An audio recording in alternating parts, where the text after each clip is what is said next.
Chapter 53.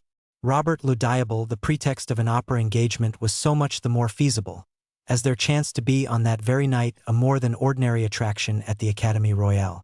Levasseur, who had been suffering under severe illness, made his reappearance in the character of Bertram, and, as usual, the announcement of the most admired production of the favorite composer of the day had attracted a brilliant and fashionable audience. Morcerf, like most other young men of rank and fortune, had his orchestra stall, with the certainty of always finding a seat in at least a dozen of the principal boxes occupied by persons of his acquaintance. He had, moreover, his right of entry into the omnibus box. Châteaurenaud rented a stall beside his own, while Beauchamp, as a journalist, had unlimited range all over the theatre. It happened that on this particular night the minister's box was placed at the disposal of Lucien Debray, who offered it to the Comte de Morcerf, who again, upon his rejection of it by Mercédès, sent it to Danglars, with an intimation that he should probably do himself the honor of joining the Baroness and her daughter during the evening, in the event of their accepting the box in question. The ladies received the offer with too much pleasure to dream of a refusal. To no class of persons is the presentation of a gratuitous opera box more acceptable than to the wealthy millionaire, who still hugs economy while boasting of carrying a king's ransom in his waistcoat pocket. Danglars had, however, protested against showing himself in a ministerial box, declaring that his political principles and his parliamentary position as member of the opposition party would not permit him so to commit himself. The Baroness had, therefore, dispatched a note to Lucien Debray, bidding him call for them, it being wholly impossible for her to go alone with Eugénie to the opera. There is no gainsaying the fact that a very unfavorable construction would have been put upon the circumstance if the two women had gone without escort, while the addition of a third, in the person of her mother's admitted lover, enabled Mademoiselle Danglars to defy malice and ill nature. One must take the world as one finds it. The curtain rose, as usual, to an almost empty house, it being one of the absurdities of Parisian fashion never to appear at the opera until after the beginning of the performance, so that the first act is generally played without the slightest attention being paid to it, that part of the audience already assembled being too much occupied in observing the fresh arrivals, while nothing is heard but the noise of opening and shutting doors, and the buzz of conversation. "Surely," said Albert, as the door of a box on the first circle opened, "that must be the Countess G." "And who is the Countess G?" inquired Châteaurenaud. "What a question! Now, do you know, Baron, I have a great mind to pick a quarrel with you for asking it, as if all the world did not know who the Countess G was." "Ah, to be sure," replied Châteaurenaud. "The lovely Venetian, is it not? Herself." At this moment the Countess perceived Albert and returned his salutation with a smile. "You know her, it seems?" said Châteaurenaud. "Franz introduced me to her at Rome," replied Albert. "Well, then, will you do as much for me in Paris as Franz did for you in Rome?" "With pleasure." There was a cry of "Shut up!" from the audience. This manifestation on the part of the spectators of their wish to be allowed to hear the music produced not the slightest effect on the two young men, who continued their conversation. "The Countess was present at the races in the Champ de Mars," said Châteaurenaud. "Today?" "Yes. Bless me, I quite forgot the races. Did you bet?" "Oh, merely a paltry 50 louis. "And who was the winner?" "Nautilus. I staked on him." "But there were 3 races, were there not?" "Yes. There was the prize given by the Jockey Club, a gold cup, you know, and a very singular circumstance occurred about that race." "What was it?" "Oh, shut up!" again interposed some of the audience. "Why, it was won by a horse and rider utterly unknown on the course." "Is that possible?" "True as day. The fact was, nobody had observed a horse entered by the name of Vampa, or that of a jockey-style job, when, at the last moment, a splendid roan, mounted by a jockey about as big as your fist, presented themselves at the starting post. They were obliged to stuff at least 20 pounds weight of shot in the small rider's pockets, to make him wait. But with all that he outstripped Ariel and Barbare, against whom he ran, by at least 3 whole lengths.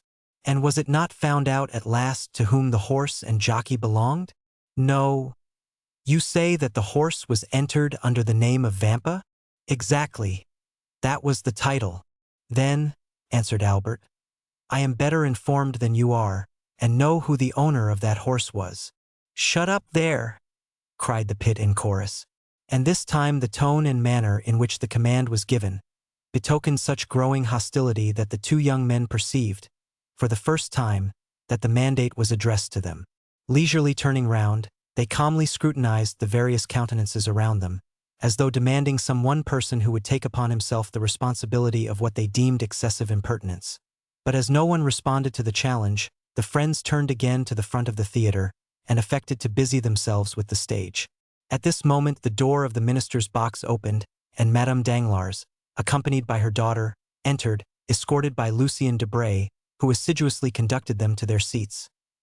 "Ha, ha," said Châteaurenaud. "Here come some friends of yours, Viscount. What are you looking at there? Don't you see they are trying to catch your eye?" Albert turned round, just in time to receive a gracious wave of the fan from the Baroness. As for Mademoiselle Eugénie, she scarcely vouchsafed to waste the glances of her large black eyes even upon the business of the stage. "I tell you what, my dear fellow," said Châteaurenaud, "I cannot imagine what objection you can possibly have to Mademoiselle Danglars, that is, setting aside her want of ancestry and somewhat inferior rank, which, by the way, I don't think you care very much about. Now, barring all that, I mean to say she is a deuced fine girl." "Handsome, certainly," replied Albert, "but not to my taste, which I confess, inclines to something softer, gentler, and more feminine." "Ah, well," exclaimed Châteaurenaud, who, because he had seen his 30th summer, fancied himself duly warranted in assuming a sort of paternal air with his more youthful friend. "You young people are never satisfied. Why, what would you have more? Your parents have chosen you a bride built on the model of Diana, the huntress, and yet you are not content." "No, for that very resemblance affrights me. I should have liked something more in the manner of the Venus of Milo or Capua. But this chase-loving Diana, continually surrounded by her nymphs, gives me a sort of alarm lest she should some day bring on me the fate of Actaeon." And, indeed, it required but one glance at Mademoiselle Danglars to comprehend the justness of Morcerf's remark. She was beautiful, but her beauty was of too marked and decided a character to please a fastidious taste. Her hair was raven black, but its natural waves seemed somewhat rebellious. Her eyes, of the same color as her hair, were surmounted by well-arched brows, whose great defect, however, consisted in an almost habitual frown, while her whole physiognomy wore that expression of firmness and decision so little in accordance with the gentler attributes of her sex. Her nose was precisely what a sculptor would have chosen for a chiseled Juno. Her mouth, which might have been found fault with as too large, displayed teeth of pearly whiteness, rendered still more conspicuous by the brilliant carmine of her lips, contrasting vividly with her naturally pale complexion. But that which completed the almost masculine look Morcerf found so little to his taste was a dark mole, of much larger dimensions than these freaks of nature generally are, placed just at the corner of her mouth, and the effect tended to increase the expression of self-dependence that characterized her countenance. The rest of Mademoiselle Eugénie's person was in perfect keeping with the head just described. She, indeed, reminded one of Diana, as Châteaurenaud observed, but her bearing was more haughty and resolute. As regarded her attainments, the only fault to be found with them was the same that a fastidious connoisseur might have found with her beauty, that they were somewhat too erudite and masculine for so young a person. She was a perfect linguist, a first-rate artist, wrote poetry and composed music. To the study of the latter she professed to be entirely devoted, following it with an indefatigable perseverance, assisted by a schoolfellow, a young woman without fortune whose talent promised to develop into remarkable powers as a singer. It was rumored that she was an object of almost paternal interest to one of the principal composers of the day, who excited her to spare no pains in the cultivation of her voice, which might hereafter prove a source of wealth and independence. But this counsel effectually decided Mademoiselle Danglars never to commit herself by being seen in public with one destined for a theatrical life. And acting upon this principle, the banker's daughter, though perfectly willing to allow Mademoiselle Louise d'Armilly, that was the name of the young virtuosa, to practice with her through the day, took especial care not to be seen in her company. Still, though not actually received at the Hotel Danglars in the light of an acknowledged friend, Louise was treated with far more kindness and consideration than is usually bestowed on a governess. The curtain fell almost immediately after the entrance of Madame Danglars into her box. The band quitted the orchestra for the accustomed half-hour's interval allowed between the acts, and the audience were left at liberty to promenade the salon or lobbies, or to pay and receive visits in their respective boxes, Morcerf and Châteaurenaud were amongst the first to avail themselves of this permission. For an instant the idea struck Madame Danglars that this eagerness on the part of the young Viscount arose from his impatience to join her party, and she whispered her expectations to her daughter that Albert was hurrying to pay his respects to them. Mademoiselle Eugénie, however, merely returned a dissenting movement of the head, while, with a cold smile, she directed the attention of her mother to an opposite box on the first circle, in which sat the Countess G, and where Morcerf had just made his. "So we meet again, my traveling friend, do we?" cried the Countess, extending her hand to him with all the warmth and cordiality of an old acquaintance. "It was really very good of you to recognize me so quickly, and still more so to bestow your first visit on me." "Be assured," replied Albert, "that if I had been aware of your arrival in Paris and had known your address, I should have paid my respects to you before this. Allow me to introduce my friend, Baron de Châteaurenaud, one of the few true gentlemen now to be found in France, and from whom I have just learned that you were a spectator of the races in the Champ de Mars yesterday." Châteaurenaud bowed to the Countess. "So you were at the races, Baron?" inquired the Countess eagerly. "Yes, madame." "Well, then," pursued Madame G, with considerable animation, "you can probably tell me who won the Jockey Club stakes?" "I am sorry to say I cannot," replied the Baron, "and I was just asking the same question of Albert." "Are you very anxious to know, Countess?" asked Albert. "To know what? The name of the owner of the winning horse?" "Excessively. Only imagine. But do tell me, Viscount, whether you really are acquainted with it or no?" "I beg your pardon, madame, but you were about to relate some story, were you not? You said, 'Only imagine,' and then paused. Pray continue." "Well then, listen. You must know I felt so interested in the splendid roan horse, with his elegant little rider, so tastefully dressed in a pink satin jacket and cap, that I could not help praying for their success with as much earnestness as though the half of my fortune were at stake. And when I saw them outstrip all the others and come to the winning post in such gallant style, I actually clapped my hands with joy. Imagine my surprise when, upon returning home, the first object I met on the staircase was the identical jockey in the pink jacket. I concluded that, by some singular chance, the owner of the winning horse must live in the same hotel as myself. But as I entered my apartments, I beheld the very gold cup awarded as a prize to the unknown horse and rider. Inside the cup was a small piece of paper, on which were written these words: "From Lord Ruthven to Countess G." "Precisely. I was sure of it," said Morcerf. "Sure of what?" "That the owner of the horse was Lord Ruthven himself." "What Lord Ruthven do you mean?" "Why, our Lord Ruthven, the vampire of the Salle Argentina." "Is it possible?" exclaimed the Countess. "Is he here in Paris?" "To be sure. Why not? And you visit him? Meet him at your own house and elsewhere? I assure you he is my most intimate friend, and M. de Châteaurenaud has also the honor of his acquaintance." "But why are you so sure of his being the winner of the Jockey Club prize? Was not the winning horse entered by the name of Vampa?" "What of that?" "Why, do you not recollect the name of the celebrated bandit by whom I was made prisoner?" "Oh, yes. And from whose hands the Count extricated me in so wonderful a manner? To be sure, I remember it all now. He called himself Vampa. You see, it's evident where the Count got the name. But what could have been his motive for sending the cup to me? In the first place, because I had spoken much of you to him, as you may believe, and in the second, because he delighted to see a countrywoman take so lively an interest in his success. I trust and hope you never repeated to the Count all the foolish remarks we used to make about him? I should not like to affirm upon oath that I have not. Besides, his presenting you the cup under the name of Lord Ruthven. Oh, but that is dreadful. Why, the man must owe me a fearful grudge. Does his action appear like that of an enemy? No, certainly not. Well then, and so he is in Paris? Yes. And what effect does he produce? Why, said Albert, he was talked about for a week. Then the coronation of the Queen of England took place, followed by the theft of Mademoiselle Mars's diamonds, and so people talked of something else. My good fellow, said Châteaurenaud, the Count is your friend and you treat him accordingly. Do not believe what Albert is telling you, Countess. So far from the sensation excited in the Parisian circles by the appearance of the Count of Monte Cristo having abated, I take upon myself to declare that it is as strong as ever. His first astounding act upon coming amongst us was to present a pair of horses, worth 32,000 francs, to Madame Danglars. His second, the almost miraculous preservation of Madame de Villefort's life.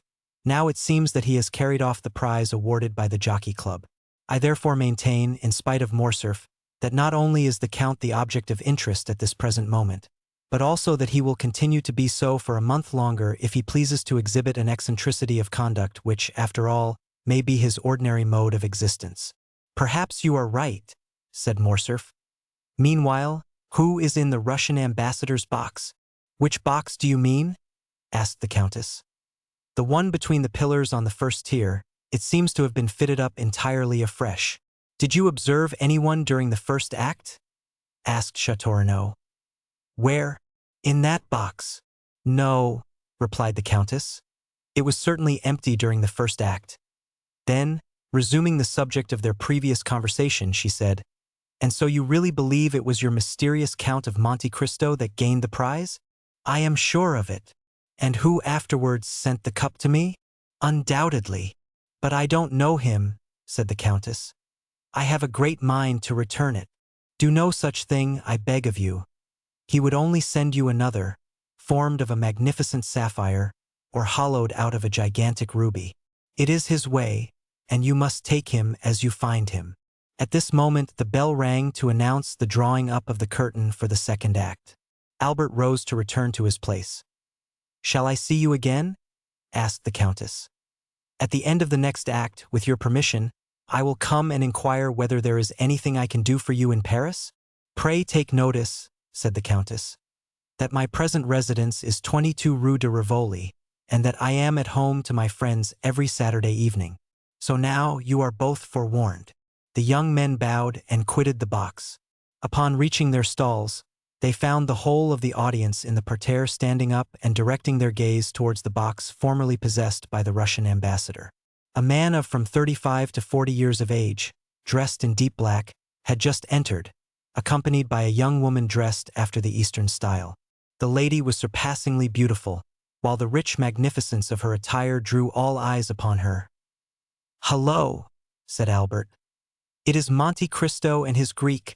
The strangers were, indeed, no other than the Count and Haydée. In a few moments the young girl had attracted the attention of the whole house, and even the occupants of the boxes leaned forward to scrutinize her magnificent diamonds. The second act passed away during one continued buzz of voices, one deep whisper, intimating that some great and universally interesting event had occurred. All eyes, all thoughts, were occupied with the young and beautiful woman, whose gorgeous apparel and splendid jewels made a most extraordinary spectacle. Upon this occasion, an unmistakable sign from Madame Danglars intimated her desire to see Albert in her box directly the curtain fell on the second act, and neither the politeness nor good taste of Morcerf would permit his neglecting an invitation so unequivocally given. At the close of the act he therefore went to the Baroness, having bowed to the two ladies. He extended his hand to Debray. By the Baroness he was most graciously welcomed, while Eugénie received him with her accustomed coldness. "My dear fellow," said Debray, "you have come in the nick of time. There is Madame overwhelming me with questions respecting the Count. She insists upon it that I can tell her his birth, education, and parentage, where he came from, and whither he is going. Being no disciple of Cagliostro, I was wholly unable to do this. So, by way of getting out of the scrape, I said, 'Ask Morcerf. He has got the whole history of his beloved Monte Cristo at his fingers' ends.' Whereupon the Baroness signified her desire to see you." "Is it not almost incredible," said Madame Danglars, "that a person having at least 500,000 of Secret Service money at his command should possess so little information?" "Let me assure you, Madame," said Lucien, "that had I really the sum you mention at my disposal, I would employ it more profitably than in troubling myself to obtain particulars respecting the Count of Monte Cristo, whose only merit in my eyes consists in his being twice as rich as a nabob. However, I have turned the business over to Morcerf, so pray settle it with him as may be most agreeable to you. For my own part, I care nothing about the Count or his mysterious doings." I am very sure no nabob would have sent me a pair of horses worth 32,000 francs, wearing on their heads 4 diamonds valued at 5,000 francs each. He seems to have a mania for diamonds, said Morcerf, smiling. And I verily believe that, like Potemkin, he keeps his pockets filled, for the sake of strewing them along the road, as Tom Thumb did his flint stones. Perhaps he has discovered some mine, said Madame Danglars. I suppose you know he has an order for unlimited credit on the Baron's banking establishment? I was not aware of it, replied Albert, but I can readily believe it. And further, that he stated to M. Danglars his intention of only staying a year in Paris, during which time he proposed to spend 6 millions. He must be the Shah of Persia, traveling incognito. Have you noticed the remarkable beauty of the young woman M. Lucien? Inquired Eugenie. I really never met with one woman so ready to do justice to the charms of another as yourself, responded Lucien, raising his lorgnette to his eye. A most lovely creature, upon my soul, was his verdict. Who is this young person, M. de Morcerf? Inquired Eugenie. Does anybody know? Mademoiselle, said Albert, replying to this direct appeal. I can give you very exact information on that subject, as well as on most points relative to the mysterious person of whom we are now conversing. The young woman is a Greek. So I should suppose by her dress. If you know no more than that, everyone here is as well informed as yourself.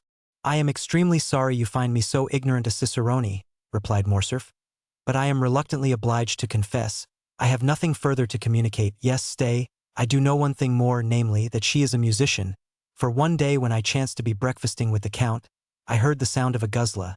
It is impossible that it could have been touched by any other finger than her own. Then your Count entertains visitors, does he? Asked Madame Danglars.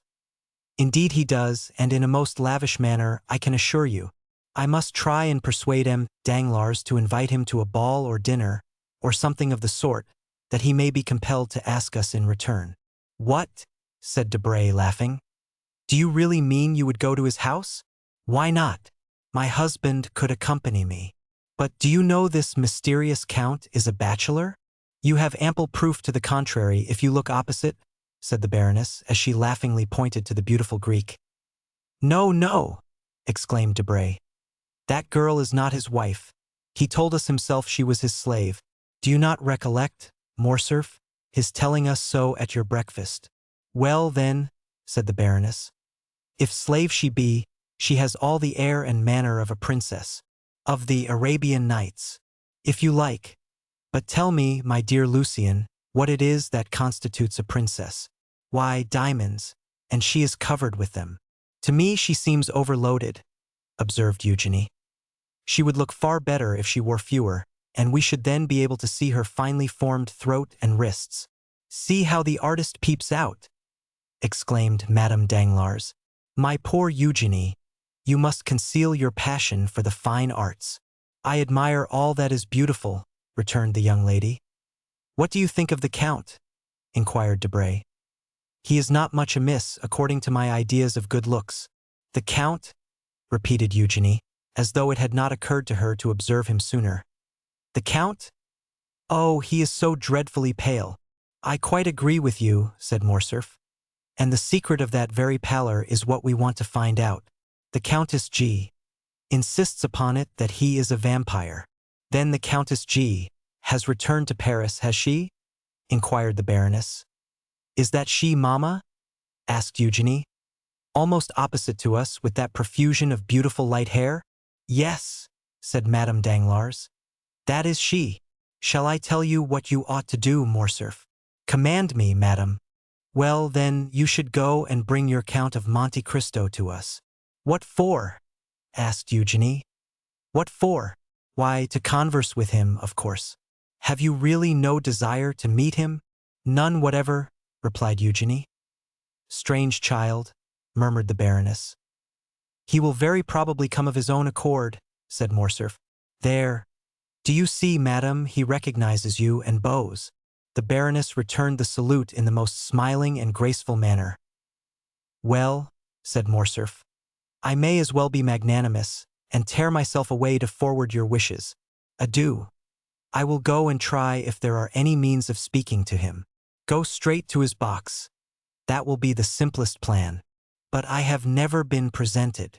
Presented to whom? To the beautiful Greek. You say she is only a slave? While you assert that she is a queen or at least a princess. No. I hope that when he sees me leave you, he will come out. That is possible, go. I am going, said Albert as he made his parting bow. Just as he was passing the Count's box, the door opened and Monte Cristo came forth. After giving some directions to Ali, who stood in the lobby, the Count took Albert's arm. Carefully closing the box door, Ali placed himself before it, while a crowd of spectators assembled round the Nubian. Upon my word, said Monte Cristo, Paris is a strange city, and the Parisians a very singular people.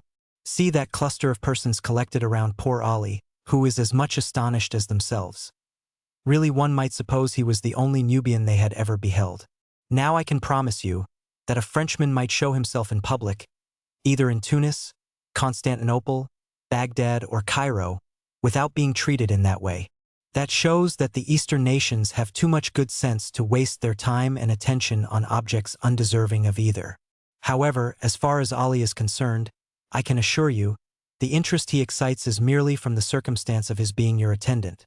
You, who are at this moment the most celebrated and fashionable person in Paris. Really? And what has procured me so flattering a distinction? What? Why, yourself, to be sure. You give away horses worth 1,000 louis. You save the lives of ladies of high rank and beauty. Under the name of Major Black you run thoroughbreds ridden by tiny urchins not larger than marmots. Then, when you have carried off the golden trophy of victory, instead of setting any value on it, you give it to the first handsome woman you think of. And who has filled your head with all this nonsense? Why, in the first place, I heard it from Madame Danglars, who, by the by, is dying to see you in her box, or to have you seen there by others. Secondly, I learned it from Beauchamp's journal, and thirdly, from my own imagination. Why, if you sought concealment, did you call your horse Vampa? That was an oversight, certainly, replied the Count. But tell me, does the Count of Morcerf never visit the opera? I have been looking for him, but without success. He will be here tonight. In what part of the house? In the Baroness's box, I believe. That charming young woman with her is her daughter? Yes. I congratulate you. Morcerf smiled. We will discuss that subject at length some future time, said he. But what do you think of the music? What music? Why, the music you have been listening to.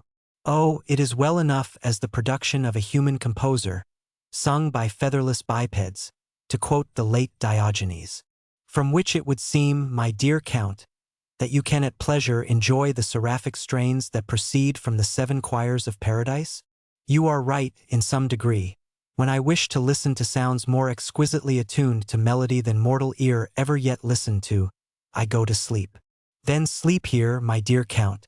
The conditions are favorable. What else was opera invented for? No, thank you. Your orchestra is too noisy.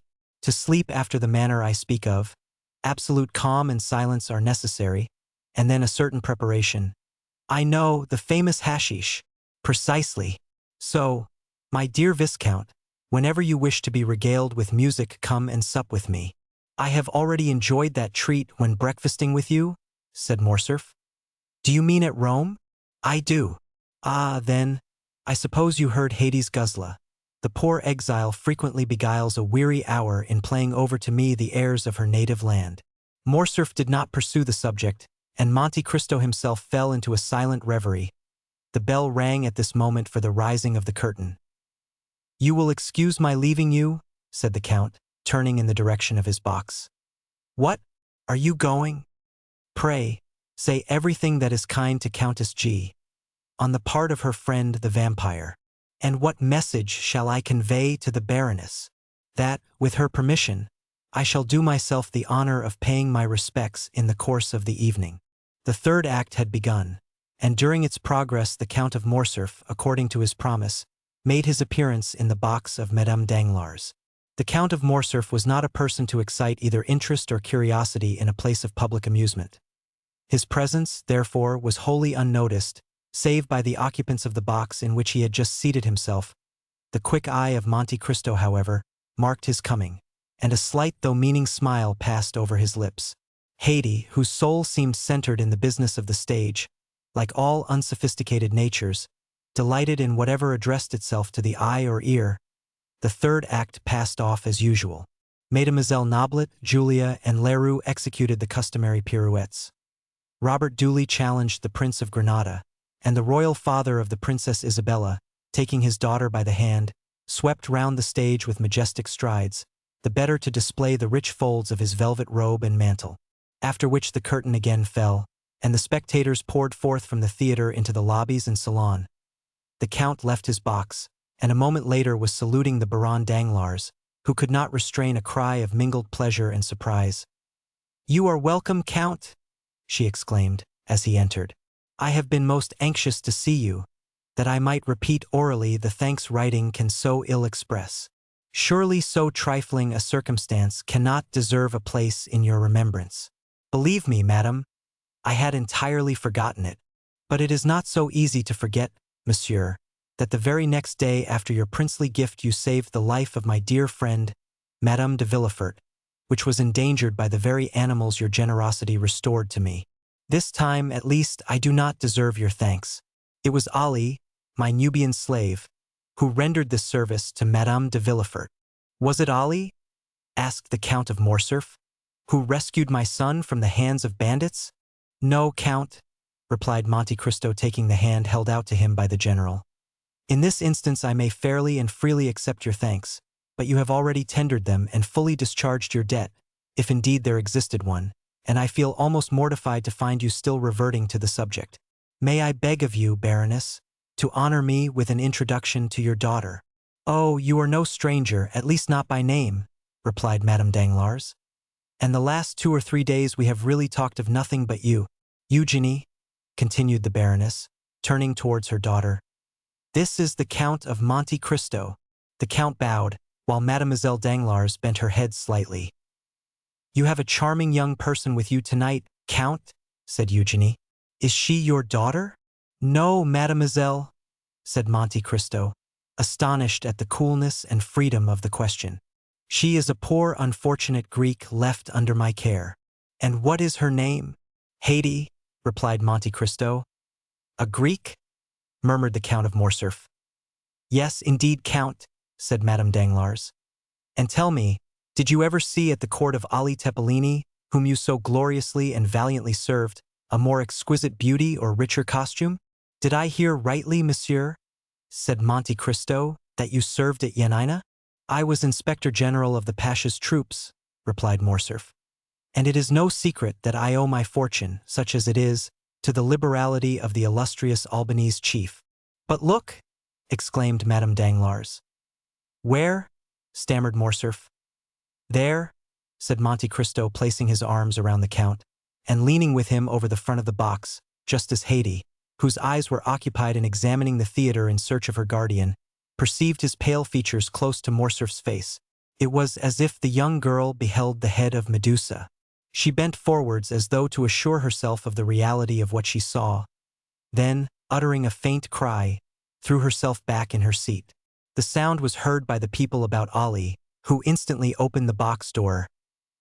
"Why, Count," exclaimed Eugénie, "what has happened to your ward? She seems to have been taken suddenly ill." "Very probably," answered the Count. "But do not be alarmed on her account. Haydée's nervous system is delicately organized, and she is peculiarly susceptible to the odors even of flowers. Nay, there are some which cause her to faint if brought into her presence.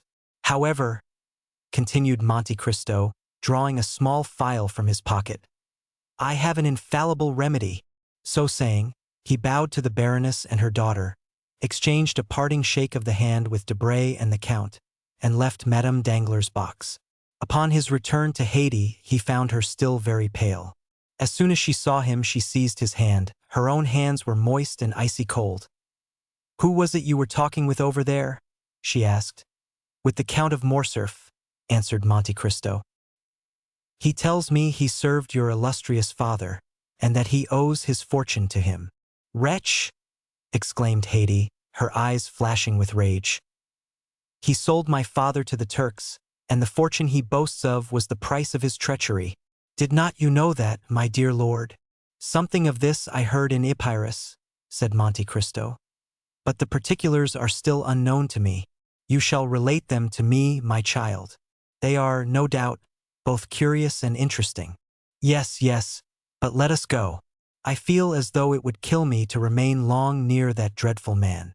So saying, Haydée arose, and wrapping herself in her burnous of white cashmere embroidered with pearls and coral, she hastily quitted the box at the moment when the curtain was rising upon the fourth act. Do you observe, said the Countess G. to Albert, who had returned to her side, that man does nothing like other people. He listens most devoutly to the third act of Robert le Diable, and when the fourth begins, takes his departure. Chapter 54. A flurry in stock. Some days after this meeting, Albert de Morcerf visited the Count of Monte Cristo at his house in the Champs-Élysées, which had already assumed that palace-like appearance which the Count's princely fortune enabled him to give even to his most temporary residences. He came to renew the thanks of Madame Danglars, which had been already conveyed to the Count through the medium of a letter, signed Baron Danglars, née Hermine de Servius. Albert was accompanied by Lucien Debray, who, joining in his friend's conversation, added some passing compliments, the source of which the Count's talent for finesse easily enabled him to guess. He was convinced that Lucien's visit was due to a double feeling of curiosity, the larger half of which sentiment emanated from the Rue de la Chaussée d'Antin. In short, Madame Danglars, not being able personally to examine in detail the domestic economy and household arrangements of a man who gave away horses worth 30,000 francs and who went to the opera with a Greek slave wearing diamonds to the amount of 1,000,000 of money, had deputed those eyes, by which she was accustomed to see, to give her a faithful account of the mode of life of this incomprehensible person. But the Count did not appear to suspect that there could be the slightest connection between Lucien's visit and the curiosity of the Baroness. "You are in constant communication with the Baron Danglars?" the Count inquired of Albert de Morcerf. "Yes, Count, you know what I told you? All remains the same. Then, in that quarter? It is more than ever a settled thing," said Lucien. And considering that this remark was all that he was at that time called upon to make, he adjusted the glass to his eye, and biting the top of his gold-headed cane, began to make the tour of the apartment, examining the arms and the pictures. "Ah," said Monte Cristo, "I did not expect that the affair would be so promptly concluded. Oh, things take their course without our assistance. While we are forgetting them, they are falling into their appointed order. And when, again, our attention is directed to them, we are surprised at the progress they have made towards the proposed end. My father and M. Danglars served together in Spain, my father in the army and M. Danglars in the commissariat department. It was there that my father, ruined by the revolution, and M. Danglars, who never had possessed any patrimony, both laid the foundations of their different fortunes." "Yes," said Monte Cristo, "I think M.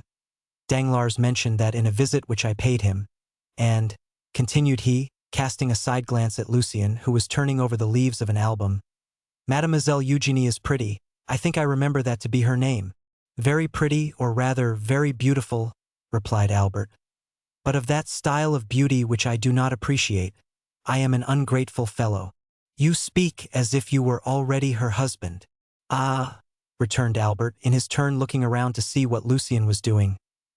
"Really," said Monte Cristo, lowering his voice, "you do not appear to me to be very enthusiastic on the subject of this marriage."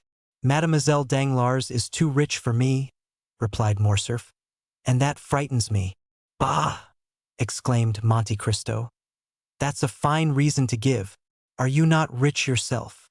My father's income is about 50,000 francs per annum, and he will give me, perhaps, 10 or 12,000 when I marry. That, perhaps, might not be considered a large sum, in Paris especially," said the Count. "But everything does not depend on wealth, and it is a fine thing to have a good name and to occupy a high station in society. Your name is celebrated, your position magnificent, and then the Comte de Morcerf is a soldier, and it is pleasing to see the integrity of a Bayard united to the poverty of a de Guesclin. Disinterestedness is the brightest ray in which a noble sword can shine. As for me, I consider the union with Mademoiselle Danglars a most suitable one. She will enrich you, and you will ennoble her." Albert shook his head, and looked thoughtful. "There is still something else," said he. "I confess," observed Monte Cristo, that I have some difficulty in comprehending your objection to a young lady who is both rich and beautiful." "Oh," said Morcerf, "this repugnance, if repugnance it may be called, is not all on my side." "Whence can it arise, then? For you told me your father desired the marriage." "It is my mother who dissents. She has a clear and penetrating judgment, and does not smile on the proposed union. I cannot account for it, but she seems to entertain some prejudice against the Danglars." 30107 ma, said the Count in a somewhat forced tone. "That may be easily explained. The Comtesse de Morcerf, who is aristocracy and refinement itself, does not relish the idea of being allied by your marriage with one of ignoble birth. That is natural enough." "I do not know if that is her reason," said Albert. "But one thing I do know, that if this marriage be consummated, it will render her quite miserable. There was to have been a meeting 6 weeks ago in order to talk over and settle the affair, but I had such a sudden attack of indisposition." "Real?" interrupted the Count, smiling. "Oh, real enough, from anxiety doubtless. At any rate, they postponed the matter for 2 months. There is no hurry, you know. I am not yet 21, and Eugenie is only 17. But the 2 months expire next week. It must be done. My dear Count, you cannot imagine how my mind is harassed. How happy you are in being exempt from all this. Well, and why should not you be free, too? What prevents you from being so? Oh, it will be too great a disappointment to my father if I do not marry Mademoiselle Danglars." "Marry her, then," said the Count, with a significant shrug of the shoulders. "Yes," replied Morcerf, "but that will plunge my mother into positive grief." "Then do not marry her," said the Count. "Well, I shall see. I will try and think over what is the best thing to be done. You will give me your advice, will you not, and if possible extricate me from my unpleasant position? I think, rather than give pain to my dear mother, I would run the risk of offending the Count." Monte Cristo turned away. He seemed moved by this last remark. "Ah," said he to Debray, who had thrown himself into an easy-chair at the farthest extremity of the salon, and who held a pencil in his right hand and an account book in his left. "What are you doing there? Are you making a sketch after Poussin?" "Oh, no," was the tranquil response. "I am too fond of art to attempt anything of that sort. I am doing a little sum in arithmetic." "In arithmetic?" "Yes, I am calculating, by the way, Morcerf, that indirectly concerns you. I am calculating what the House of Danglars must have gained by the last rise in Haiti bonds. From 206 they have risen to 409 in 3 days, and the prudent banker had purchased at 206. Therefore he must have made 300,000 livres. "That is not his biggest scoop," said Morcerf. "Did he not make 1,000,000 in Spaniards this last year?" "My dear fellow," said Lucien, "here is the Count of Monte Cristo, who will say to you, as the Italians do, 'Denaro e santita, meta della meta.' 9. When they tell me such things, I only shrug my shoulders and say nothing." "But you were speaking of Haitians?" said Monte Cristo. "Ah, Haitians, that is quite another thing. Haitians are the écarté of French stock-jobbing. We may like Biot, delight in whist, be enraptured with Boston, and yet grow tired of them all. But we always come back to écarté. It is not only a game, it is a hors d'oeuvre. M. Danglars sold yesterday at 405, and pockets 300,000 francs.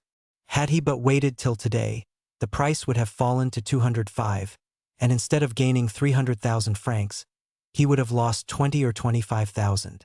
And what has caused the sudden fall from 409 to 206? Asked Monte Cristo. I am profoundly ignorant of all these stock-jobbing intrigues. Because, said Albert, laughing, one piece of news follows another, and there is often great dissimilarity between them. Ah, said the Count, I see that M. Danglars is accustomed to play at gaining or losing 300,000 francs in a day. He must be enormously rich. It is not he who plays, exclaimed Lucien. It is Madame Danglars. She is indeed daring. But you who are a reasonable being, Lucien, and who knows how little dependence is to be placed on the news, since you are at the fountainhead, surely you ought to prevent it, said Morcerf with a smile. How can I, if her husband fails in controlling her? Asked Lucien. You know the character of the Baroness. No one has any influence with her, and she does precisely what she pleases. Ah, if I were in your place, said Albert. Well, I would reform her. It would be rendering a service to her future son-in-law. How would you set about it? Ah, that would be easy enough. I would give her a lesson. A lesson? Yes. Your position as secretary to the minister renders your authority great on the subject of political news. You never open your mouth, but the stockbrokers immediately stenograph your words. Cause her to lose 100,000 francs, and that would teach her prudence. I do not understand, stammered Lucien. It is very clear, notwithstanding, replied the young man, with an artlessness wholly free from affectation. Tell her some fine morning an unheard-of piece of intelligence, some telegraphic dispatch of which you alone are in possession. For instance, that Henri IV was seen yesterday at Gabriel's. That would boom the market. She will buy heavily, and she will certainly lose when Beecham announces the following day in his Gazette the report circulated by some usually well-informed persons that the king was seen yesterday at Gabriel's house is totally without foundation. We can positively assert that His Majesty did not quit the Pont Neuf. Lucien half smiled. Monte Cristo, although apparently indifferent, had not lost one word of this conversation, and his penetrating eye had even read a hidden secret in the embarrassed manner of the secretary. This embarrassment had completely escaped Albert, but it caused Lucien to shorten his visit. He was evidently ill at ease. The Count, in taking leave of him, said something in a low voice, to which he answered, "Willingly, Count. I accept." The Count returned to young Morcerf. "Do you not think, on reflection," said he to him, "that you have done wrong in thus speaking of your mother-in-law in the presence of M. Debray?" "My dear Count," said Morcerf, "I beg of you not to apply that title so prematurely. Now, speaking without any exaggeration, is your mother really so very much averse to this marriage? So much so that the Baroness very rarely comes to the house, and my mother has not, I think, visited Madame Danglars twice in her whole life." "Then," said the Count, "I am emboldened to speak openly to you. M. Danglars is my banker. M. de Villefort has overwhelmed me with politeness in return for a service which a casual piece of good fortune enabled me to render him. I predict from all this an avalanche of dinners and routs. Now, in order not to presume on this, and also to be beforehand with them, I have, if agreeable to you, thought of inviting M. and Madame Danglars, and M. and Madame de Villefort to my country house at Auteuil. If I were to invite you and the Count and Countess of Morcerf to this dinner, I should give it the appearance of being a matrimonial meeting, or at least Madame de Morcerf would look upon the affair in that light, especially if Baron Danglars did me the honor to bring his daughter. In that case your mother would hold me in aversion, and I do not at all wish that. On the contrary, I desire to stand high in her esteem." "Indeed, Count," said Morcerf, "I thank you sincerely for having used so much candor towards me, and I gratefully accept the exclusion which you propose. You say you desire my mother's good opinion. I assure you it is already yours to a very unusual extent." 30111M, do you think so? Said Monte Cristo with interest. "Oh, I am sure of it. We talked of you an hour after you left us the other day. But to return to what we were saying. If my mother could know of this attention on your part, and I will venture to tell her, I am sure that she will be most grateful to you. It is true that my father will be equally angry." The Count laughed. "Well," said he to Morcerf, "but I think your father will not be the only angry one. M. and Madame Danglars will think me a very ill-mannered person. They know that I am intimate with you, that you are, in fact, one of the oldest of my Parisian acquaintances, and they will not find you at my house. They will certainly ask me why I did not invite you. Be sure to provide yourself with some previous engagement which shall have a semblance of probability, and communicate the fact to me by a line in writing. You know that, with bankers, nothing but a written document will be valid." "I will do better than that," said Albert. "My mother is wishing to go to the seaside. What day is fixed for your dinner?" "Saturday. This is Tuesday. Well, tomorrow evening we leave, and the day after we shall be at Treport. Really, Count, you have a delightful way of setting people at their ease. Indeed, you give me more credit than I deserve. I only wish to do what will be agreeable to you, that is all. When shall you send your invitations?" "This very day." "Well, I will immediately call on M. Danglars, and tell him that my mother and myself must leave Paris tomorrow. I have not seen you, consequently I know nothing of your dinner. How foolish you are! Have you forgotten that M. Debray has just seen you at my house? Ah, true. Fix it this way. I have seen you and invited you without any ceremony, when you instantly answered that it would be impossible for you to accept, as you were going to Treport. Well, then, that is settled. But you will come and call on my mother before tomorrow? Before tomorrow? That will be a difficult matter to arrange. Besides, I shall just be in the way of all the preparations for departure. Well, you can do better. You were only a charming man before, but, if you accede to my proposal, you will be adorable. What must I do to attain such sublimity? You are today free as air. Come and dine with me. We shall be a small party, only yourself, my mother, and I. You have scarcely seen my mother. You shall have an opportunity of observing her more closely. She is a remarkable woman, and I only regret that there does not exist another like her, about 20 years younger. In that case, I assure you, there would very soon be a Countess and Viscountess of Morcerf. As to my father, you will not see him. He is officially engaged, and dines with the chief referendary. We will talk over our travels, and you, who have seen the whole world, will relate your adventures. You shall tell us the history of the beautiful Greek who was with you the other night at the opera, and whom you call your slave, and yet treat like a princess. We will talk Italian and Spanish. Come, accept my invitation, and my mother will thank you. 1,000 thanks, said the Count. Your invitation is most gracious, and I regret exceedingly that it is not in my power to accept it. I am not so much at liberty as you suppose. On the contrary, I have a most important engagement. Ah, take care, you were teaching me just now how, in case of an invitation to dinner, one might creditably make an excuse. I require the proof of a pre-engagement. I am not a banker, like M. Danglars, but I am quite as incredulous as he is. I am going to give you a proof, replied the Count, and he rang the bell. Humph, said Morcerf. This is the second time you have refused to dine with my mother. It is evident that you wish to avoid her. Monte Cristo started. Oh, you do not mean that, said he. Besides, here comes the confirmation of my assertion. Baptistin entered and remained standing at the door. I had no previous knowledge of your visit, had I? Indeed, you are such an extraordinary person that I would not answer for it. At all events, I could not guess that you would invite me to dinner. Probably not. Well, listen, Baptistin. What did I tell you this morning when I called you into my laboratory? To close the door against visitors as soon as the clock struck 5, replied the valet. What then? Ah, my dear Count, said Albert. No, no, I wish to do away with that mysterious reputation that you have given me, my dear Viscount. It is tiresome to be always acting Manfred. I wish my life to be free and open. Go on, Baptistin.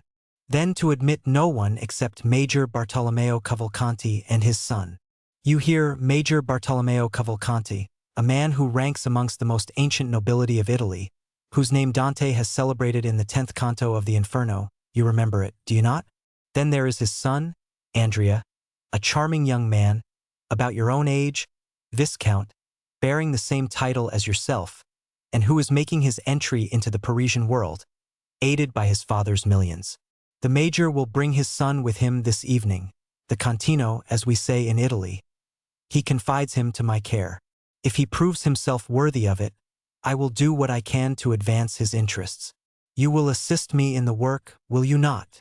Most undoubtedly. This Major Cavalcanti is an old friend of yours. Then, by no means. He is a perfect nobleman, very polite, modest, and agreeable, such as may be found constantly in Italy, descendants of very ancient families. I have met him several times at Florence, Bologna, and Lucca, and he has now communicated to me the fact of his arrival in Paris. The acquaintances one makes in traveling have a sort of claim on one. They everywhere expect to receive the same attention which you once paid them by chance, as though the civilities of a passing hour were likely to awaken any lasting interest in favor of the man in whose society you may happen to be thrown in the course of your journey. This good Major Cavalcanti is come to take a second view of Paris, which he only saw in passing through in the time of the Empire, when he was on his way to Moscow. I shall give him a good dinner, he will confide his son to my care, I will promise to watch over him, I shall let him follow in whatever path his folly may lead him, and then I shall have done my part. Certainly. I see you are a model mentor, said Albert. Goodbye, we shall return on Sunday. By the way, I have received news of Franz. Have you? Is he still amusing himself in Italy? I believe so, however, he regrets your absence extremely. He says you were the son of Rome, and that without you all appears dark and cloudy. I do not know if he does not even go so far as to say that it rains. His opinion of me is altered for the better, then? No. He still persists in looking upon you as the most incomprehensible and mysterious of beings. He is a charming young man, said Monte Cristo, and I felt a lively interest in him the very first evening of my introduction, when I met him in search of a supper, and prevailed upon him to accept a portion of mine. He is, I think, the son of General d'Épinay. He is. The same who was so shamefully assassinated in 1815? By the Bonapartists. Yes, really I like him extremely. Is there not also a matrimonial engagement contemplated for him? Yes, he is to marry Mademoiselle de Villefort. Indeed, and you know I am to marry Mademoiselle Danglars, said Albert, laughing. You smile. Yes. Why do you do so? I smile because there appears to me to be about as much inclination for the consummation of the engagement in question as there is for my own. But really, my dear Count, we are talking as much of women as they do of us. It is unpardonable. Albert rose. Are you going? Really, that is a good idea. 2 hours have I been boring you to death with my company, and then you, with the greatest politeness, ask me if I am going. Indeed, Count, you are the most polished man in the world. And your servants, too, how very well behaved they are. There is quite a style about them. Monsieur Baptistin especially. I could never get such a man as that.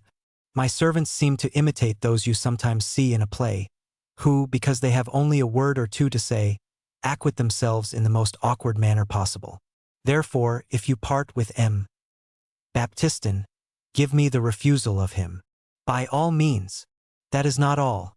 Give my compliments to your illustrious Lucanese, Cavalcante of the Cavalcanti, and if by any chance he should be wishing to establish his son, find him a wife very rich, very noble on her mother's side at least, and a baroness in right of her father, I will help you in the search. Aha! You will do as much as that, will you? Yes. Well, really, nothing is certain in this world. Oh, Count, what a service you might render me! I should like you 100 times better if, by your intervention, I could manage to remain a bachelor, even were it only for 10 years. Nothing is impossible, gravely replied Monte Cristo, and taking leave of Albert, he returned into the house and struck the gong 3 times. Bertuccio appeared. Monsieur Bertuccio, you understand that I intend entertaining company on Saturday at Auteuil. Bertuccio slightly started. I shall require your services to see that all be properly arranged. It is a beautiful house, or at all events may be made so. There must be a good deal done before it can deserve that title, Your Excellency, for the tapestried hangings are very old. Let them all be taken away and changed, then, with the exception of the sleeping chamber which is hung with red damask. You will leave that exactly as it is. Bertuccio bowed. You will not touch the garden either. As to the yard, you may do what you please with it. I should prefer that being altered beyond all recognition. I will do everything in my power to carry out your wishes, Your Excellency. I should be glad, however, to receive Your Excellency's commands concerning the dinner. Really, my dear M. Bertuccio, said the Count, since you have been in Paris, you have become quite nervous, and apparently out of your element. You no longer seem to understand me. But surely Your Excellency will be so good as to inform me whom you are expecting to receive? I do not yet know myself, neither is it necessary that you should do so. Lucullus dines with Lucullus.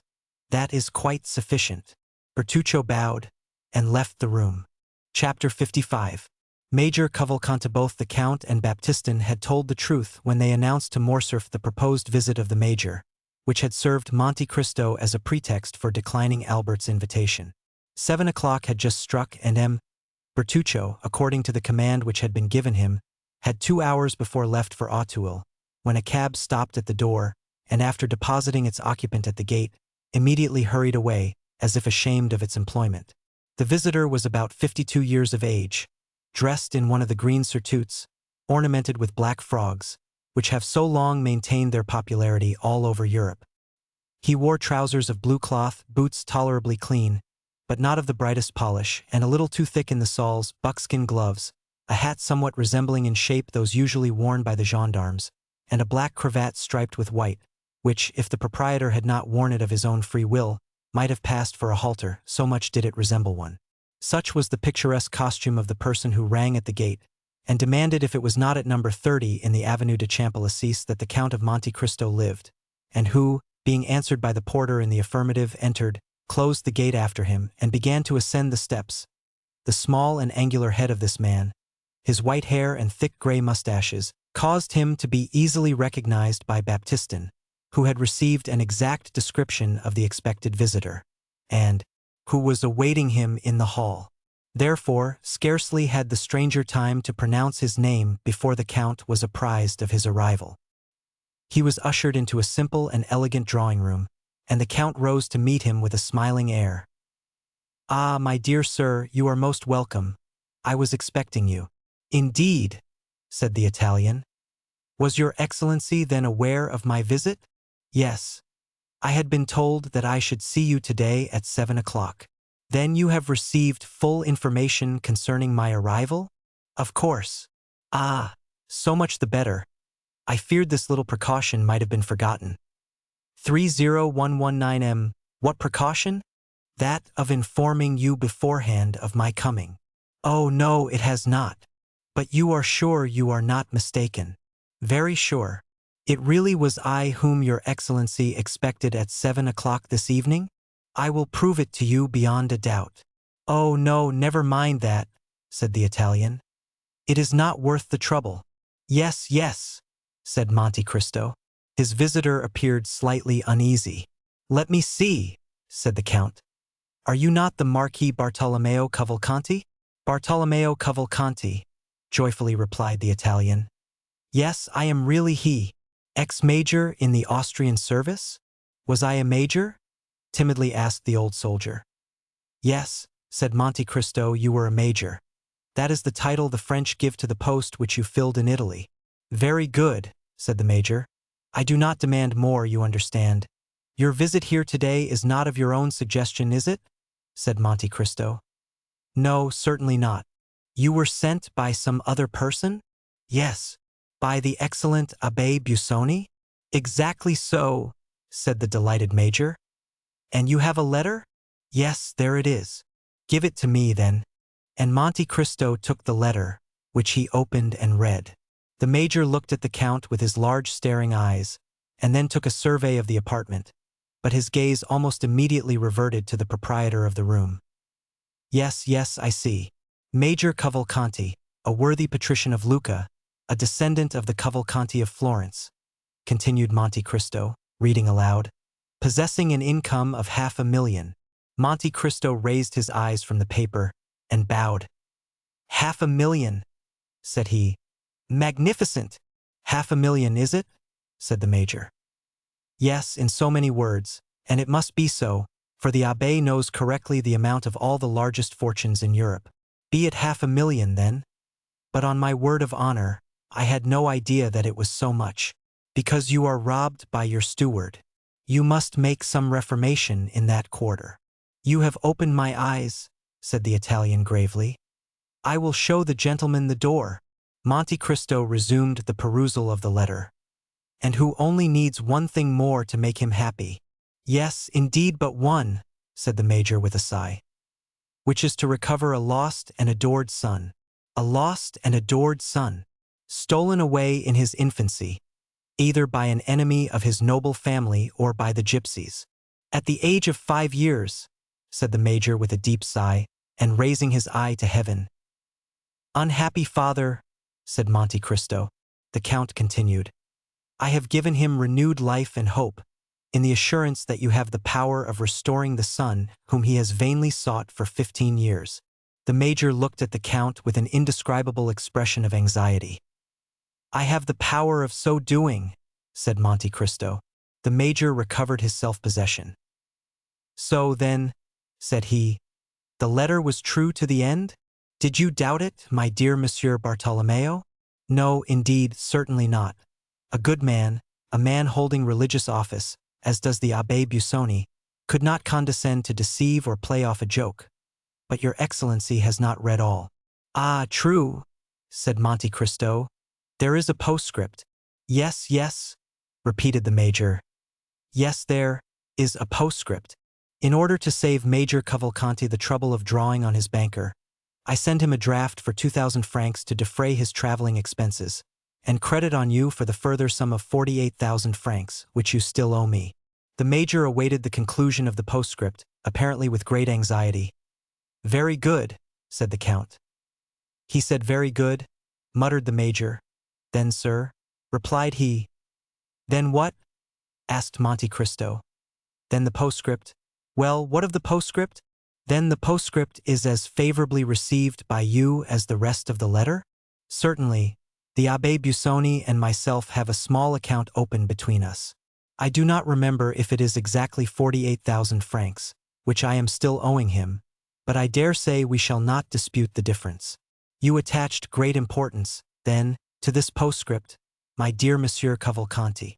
I must explain to you, said the major, that, fully confiding in the signature of the Abbé Busoni, I had not provided myself with any other funds, so that if this resource had failed me, I should have found myself very unpleasantly situated in Paris. Is it possible that a man of your standing should be embarrassed anywhere? Said Monte Cristo. Why, really I know no one, said the major. But then you yourself are known to others? Yes, I am known, so that— Proceed, my dear Monsieur Cavalcanti. So that you will remit to me these 48,000 francs? Certainly, at your first request. The major's eyes dilated with pleasing astonishment. But sit down, said Monte Cristo. Really, I do not know what I have been thinking of. I have positively kept you standing for the last quarter of an hour. Don't mention it. The major drew an armchair towards him and proceeded to seat himself. Now, said the Count, what will you take? A glass of sherry, port, or Alicante? Alicante, if you please. It is my favorite wine. I have some that is very good. You will take a biscuit with it, will you not? Yes, I will take a biscuit, as you are so obliging. Monte Cristo rang. Baptistin appeared. The Count advanced to meet him. Well, said he in a low voice. The young man is here, said the valet-de-chamber in the same tone. Into what room did you take him? Into the blue drawing-room, according to your Excellency's orders. That's right. Now bring the Alicante and some biscuits. Baptistin left the room. Really, said the major, I am quite ashamed of the trouble I am giving you. Pray don't mention such a thing, said the Count. Baptistin re-entered with glasses, wine, and biscuits. The Count filled one glass, but in the other he only poured a few drops of the ruby-colored liquid. The bottle was covered with spiders' webs, and all the other signs which indicate the age of wine more truly than do wrinkles on a man's face. The major made a wise choice. He took the full glass and a biscuit. The Count told Baptistin to leave the plate within reach of his guest, who began by sipping the Alicante with an expression of great satisfaction, and then delicately steeped his biscuit in the wine. So, sir, you lived at Lucca, did you? You were rich, noble, held in great esteem, had all that could render a man happy. All? Said the major, hastily swallowing his biscuit. Positively all. And yet there was one thing wanting in order to complete your happiness? Only one thing, said the Italian. And that one thing your lost child. Ah, said the major, taking a second biscuit. That consummation of my happiness was indeed wanting. The worthy major raised his eyes to heaven and sighed. Let me hear, then, said the Count, who this deeply regretted son was, for I always understood you were a bachelor. That was the general opinion, sir, said the major. And yes, replied the Count, and you confirmed the report.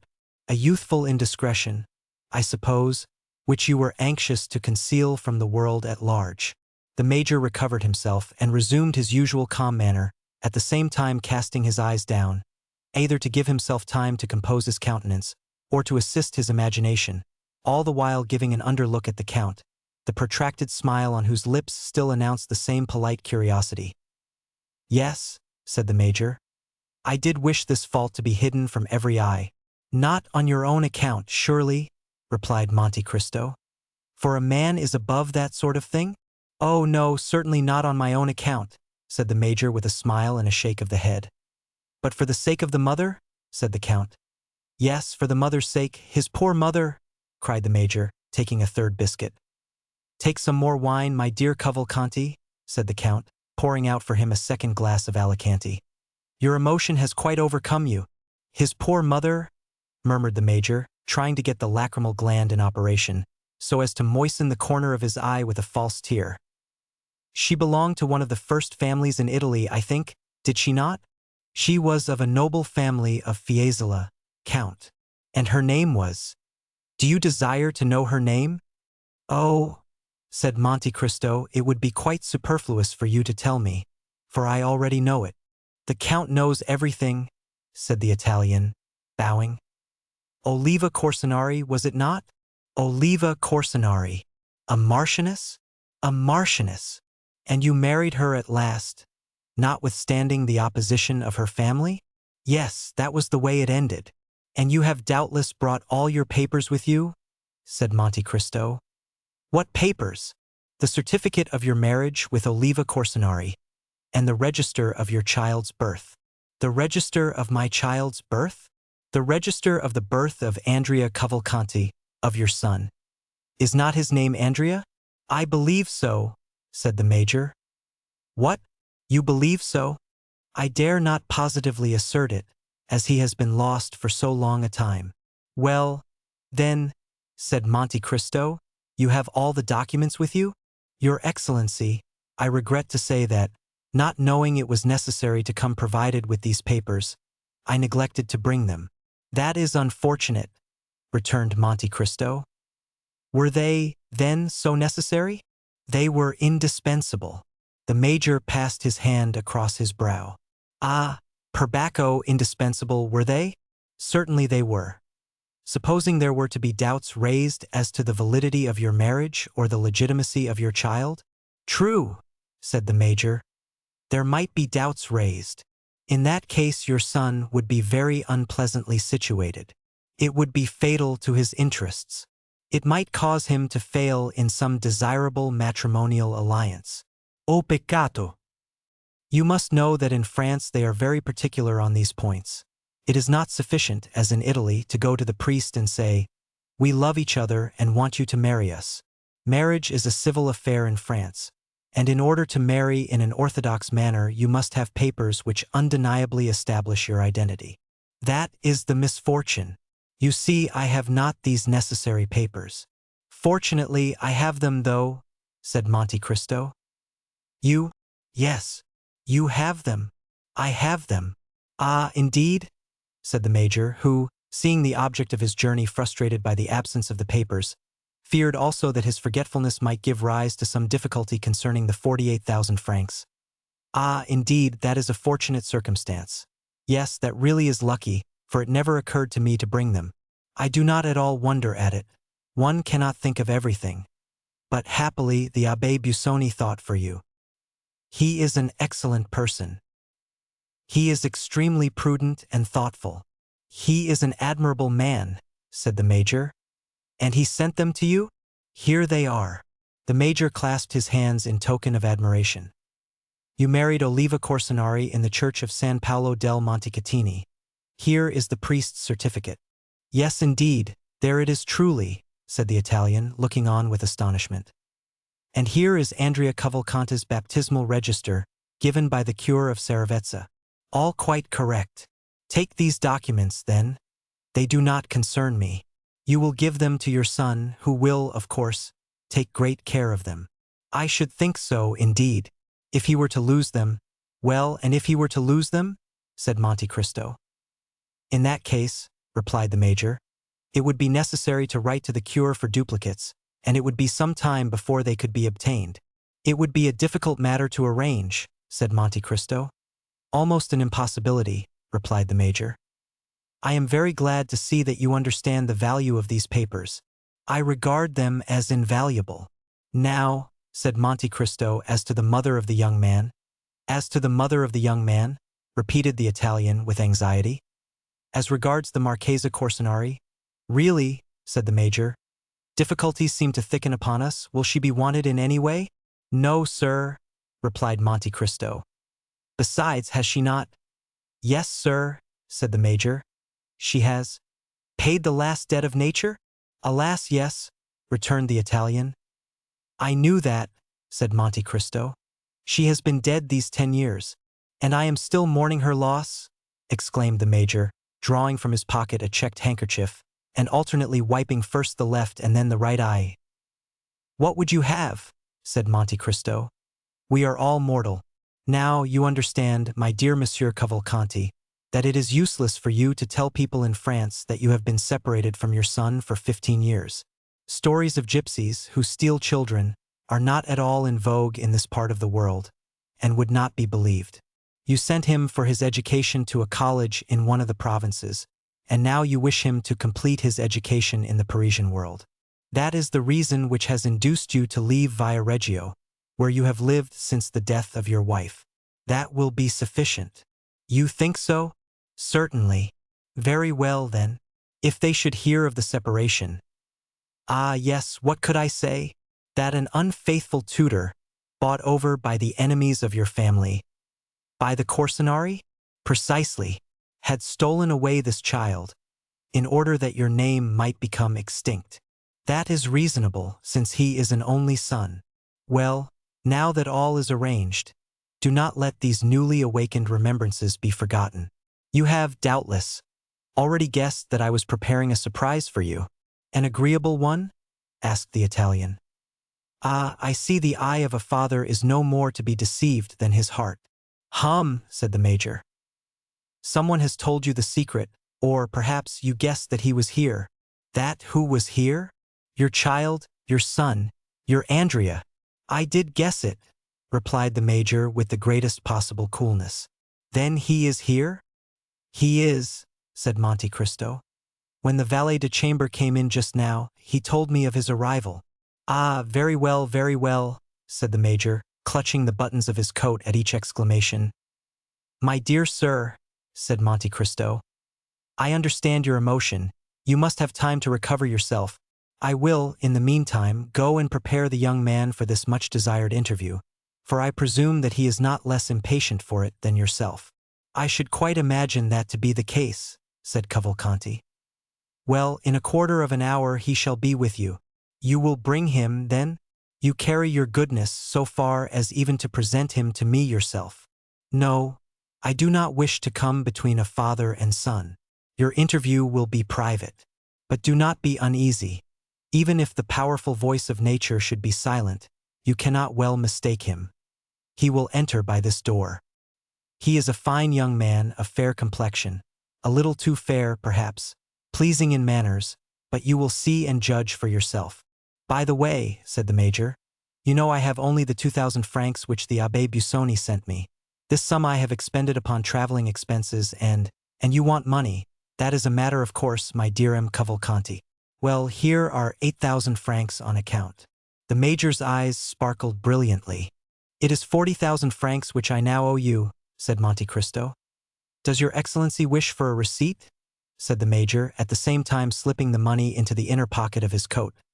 For what? Said the count. I thought you might want it to show the Abbé Busoni. Well, when you receive the remaining 40,000, you shall give me a receipt in full. Between honest men such excessive precaution is, I think, quite unnecessary. Yes, so it is, between perfectly upright people. One word more, said Monte Cristo. Say on. You will permit me to make one remark? Certainly. Pray do so. Then I should advise you to leave off wearing that style of dress. Indeed, said the major, regarding himself with an air of complete satisfaction. Yes, it may be worn at Viareggio, but that costume, however elegant in itself, has long been out of fashion in Paris. That's unfortunate. Oh, if you really are attached to your old mode of dress, You can easily resume it when you leave Paris. But what shall I wear? What you find in your trunks. In my trunks? I have but one portmanteau. I dare say you have nothing else with you. What is the use of boring oneself with so many things? Besides, an old soldier always likes to march with as little baggage as possible. That is just the case, precisely so. But you are a man of foresight and prudence. Therefore you sent your luggage on before you. It has arrived at the Hôtel de Princes, Rue de Richelieu. It is there you are to take up your quarters. Then, in these trunks, I presume you have given orders to your valet de chambre to put in all you are likely to need, your plain clothes and your uniform. On grand occasions you must wear your uniform. That will look very well. Do not forget your crosses. They still laugh at them in France, and yet always wear them for all that. Very well, said the major, who was in ecstasy at the attention paid him by the count. Now, said Monte Cristo, that you have fortified yourself against all painful excitement, prepare yourself, my dear M. Cavalcanti, to meet your lost Andrea, saying which Monte Cristo bowed, and disappeared behind the tapestry, leaving the major fascinated beyond expression with the delightful reception which he had received at the hands of the count. Chapter 56.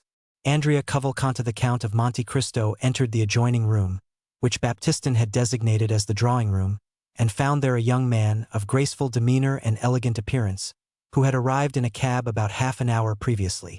Baptistin had not found any difficulty in recognizing the person who presented himself at the door for admittance.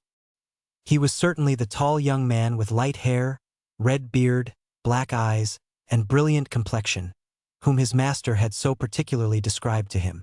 When the count entered the room, the young man was carelessly stretched on a sofa, tapping his boot with the gold-headed cane which he held in his hand.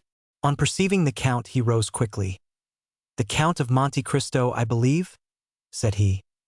"Yes, sir, and I think I have the honor of addressing Count Andrea Cavalcanti?" "Count Andrea Cavalcanti," repeated the young man, accompanying his words with a bow. "You are charged with a letter of introduction addressed to me, are you not?" said the count. "I did not mention that because the signature seemed to me so strange. The letter signed Sinbad the Sailor, is it not?" "Exactly so. Now, as I have never known any Sinbad, with the exception of the one celebrated in the 1001 Nights, well, it is one of his descendants and a great friend of mine. He is a very rich Englishman, eccentric almost to insanity, and his real name is Lord Wilmore." "Ah, indeed? Then that explains everything that is extraordinary," said Andrea. "He is, then, the same Englishman whom I met at yes, indeed. Well, monsieur, I am at your service." "If what you say be true," replied the count, smiling, "perhaps you will be kind enough to give me some account of yourself and your family?" "Certainly I will do so," said the young man, with a quickness which gave proof of his ready invention. "I am, as you have said, the Count Andrea Cavalcanti, son of Major Bartolomeo Cavalcanti, a descendant of the Cavalcanti whose names are inscribed in the Golden Book at Florence. Our family, although still rich, for my father's income amounts to 500,000, has experienced many misfortunes, and I myself was, at the age of 5 years, taken away by the treachery of my tutor, so that for 15 years I have not seen the author of my existence. Since I have arrived at years of discretion and become my own master, I have been constantly seeking him, but all in vain. At length I received this letter from your friend, which states that my father is in Paris, and authorizes me to address myself to you for information respecting him." "Really, all you have related to me is exceedingly interesting," said Monte Cristo, observing the young man with a gloomy satisfaction. "And you have done well to conform in everything to the wishes of my friend Sinbad, for your father is indeed here and is seeking you." The count, from the moment of first entering the drawing-room, had not once lost sight of the expression of the young man's countenance. He had admired the assurance of his look and the firmness of his voice, but at these words, so natural in themselves, "Your father is indeed here, and is seeking you," young Andrea started and exclaimed, "My father? Is my father here?" "Most undoubtedly," replied Monte Cristo. "Your father, Major Bartolomeo Cavalcanti." The expression of terror which, for the moment, had overspread the features of the young man, had now disappeared. "Ah, yes, that is the name, certainly. Major Bartolomeo Cavalcanti. And you really mean to say, monsieur, that my dear father is here? Yes, sir. And I can even add that I have only just left his company. The history which he related to me of his lost son touched me to the quick. Indeed, his griefs, hopes, and fears on that subject might furnish material for a most touching and pathetic poem.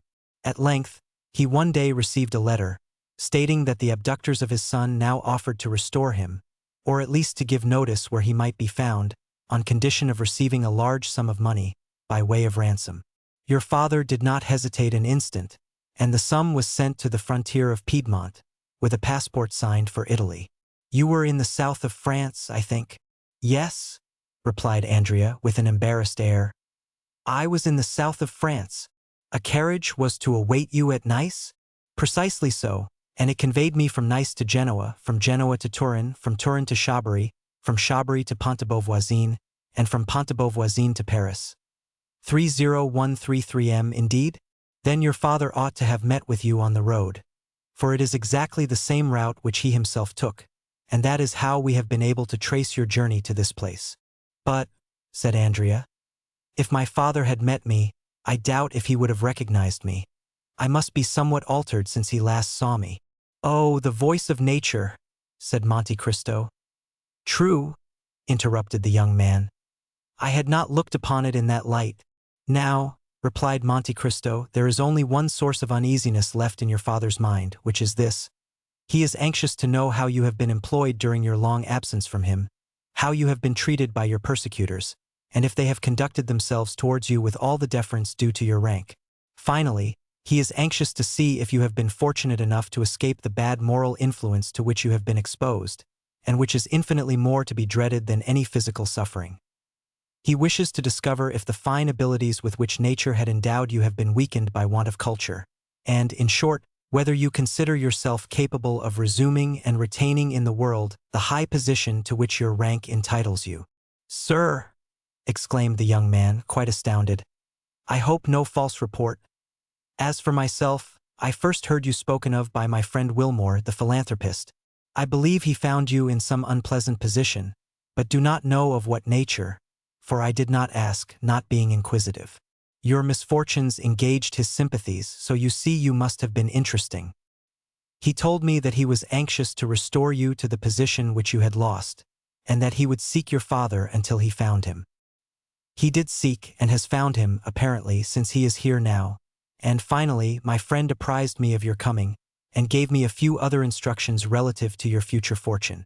I am quite aware that my friend Wilmore is peculiar, but he is sincere, and as rich as a gold mine. Consequently, he may indulge his eccentricities without any fear of their ruining him, and I have promised to adhere to his instructions.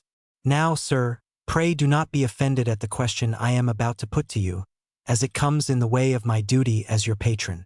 I would wish to know if the misfortunes which have happened to you, misfortunes entirely beyond your control, and which in no degree diminish my regard for you, I would wish to know if they have not, in some measure, contributed to render you a stranger to the world in which your fortune and your name entitle you to make a conspicuous figure. Sir, returned the young man, with a reassurance of manner, make your mind easy on this score. Those who took me from my father, and who always intended, sooner or later, to sell me again to my original proprietor, as they have now done, calculated that, in order to make the most of their bargain, it would be politic to leave me in possession of all my personal and hereditary worth, and even to increase the value, if possible. I have, therefore, received a very good education, and have been treated by these kidnappers very much as the slaves were treated in Asia Minor, whose masters made them grammarians, doctors, and philosophers, in order that they might fetch a higher price in the Roman market. Monte Cristo smiled with satisfaction. It appeared as if he had not expected so much from Andrea Cavalcanti. Besides, continued the young man, if there did appear some defect in education or offense against the established forms of etiquette, I suppose it would be excused, in consideration of the misfortunes which accompanied my birth and followed me through my youth. Well, said Monte Cristo in an indifferent tone, you will do as you please, Count, for you are the master of your own actions, and are the person most concerned in the matter, but if I were you, I would not divulge a word of these adventures. Your history is quite a romance, and the world, which delights in romances in yellow covers, strangely mistrusts those which are bound in living parchment. even though they be gilded like yourself. This is the kind of difficulty which I wish to represent to you, my dear Count. You would hardly have recited your touching history before it would go forth to the world, and be deemed unlikely and unnatural. You would be no longer a lost child found, but you would be looked upon as an upstart, who had sprung up like a mushroom in the night. You might excite a little curiosity, but it is not everyone who likes to be made the center of observation and the subject of unpleasant remark. I agree with you, monsieur, said the young man, turning pale and, in spite of himself, trembling beneath the scrutinizing look of his companion. Such consequences would be extremely unpleasant. Nevertheless, you must not exaggerate the evil, said Monte Cristo. For by endeavoring to avoid one fault you will fall into another. You must resolve upon one simple and single line of conduct, and for a man of your intelligence, this plan is as easy as it is necessary. You must form honorable friendships, and by that means counteract the prejudice which may attach to the obscurity of your former life. Andrea visibly changed countenance. I would offer myself as your surety and friendly adviser, said Monte Cristo. Did I not possess a moral distrust of my best friends, and a sort of inclination to lead others to doubt them too? Therefore, in departing from this rule, I should, as the actors say, be playing a part quite out of my line, and should, therefore, run the risk of being hissed, which would be an act of folly. However, your excellency, said Andrea, in consideration of Lord Wilmore, by whom I was recommended to you— Yes, certainly, interrupted Monte Cristo. But Lord Wilmore did not omit to inform me, my dear Andrea, that the season of your youth was rather a stormy one. Ah, said the Count, watching Andrea's countenance. I do not demand any confession from you. It is precisely to avoid that necessity that your father was sent for from Lucca. You shall soon see him. He is a little stiff and pompous in his manner, and he is disfigured by his uniform. But when it becomes known that he has been for 18 years in the Austrian service, all that will be pardoned. We are not generally very severe with the Austrians. In short, you will find your father a very presentable person, I assure you. Ah, sir, you have given me confidence. It is so long since we were separated, that I have not the least remembrance of him, and, besides, you know that in the eyes of the world a large fortune covers all defects. He is a millionaire. His income is 500,000 francs. Then, said the young man with anxiety, I shall be sure to be placed in an agreeable position, one of the most agreeable possible, my dear sir. He will allow you an income of 50,000 livres per annum during the whole time of your stay in Paris. Then in that case I shall always choose to remain there. You cannot control circumstances, my dear sir. Man proposes and God disposes, Andrea sighed. But, said he, so long as I do remain in Paris, and nothing forces me to quit it, do you mean to tell me that I may rely on receiving the sum you just now mentioned to me? You may. Shall I receive it from my father? Asked Andrea with some uneasiness. Yes, you will receive it from your father personally, but Lord Wilmore will be the security for the money. He has, at the request of your father, opened an account of 5,000 francs a month at Danglars, which is one of the safest banks in Paris. And does my father mean to remain long in Paris? Asked Andrea. Only a few days, replied Monte Cristo. His service does not allow him to absent himself more than 2 or 3 weeks together.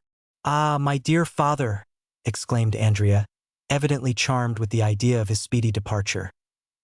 Therefore, said Monte Cristo, feigning to mistake his meaning, therefore I will not, for another instant, retard the pleasure of your meeting. Are you prepared to embrace your worthy father? I hope you do not doubt it. Go, then, into the drawing-room, my young friend, where you will find your father awaiting you. Andrea made a low bow to the Count, and entered the adjoining room. Monte Cristo watched him till he disappeared, and then touched a spring in a panel made to look like a picture, which, in sliding partly from the frame, discovered to view a small opening, so cleverly contrived that it revealed all that was passing in the drawing-room now occupied by Cavalcanti and Andrea. The young man closed the door behind him, and advanced towards the Major, who had risen when he heard steps approaching him. Ah, my dear father, said Andrea in a loud voice, in order that the Count might hear him in the next room. Is it really you? How do you do, my dear son? Said the Major gravely. After so many years of painful separation, said Andrea, in the same tone of voice and glancing towards the door.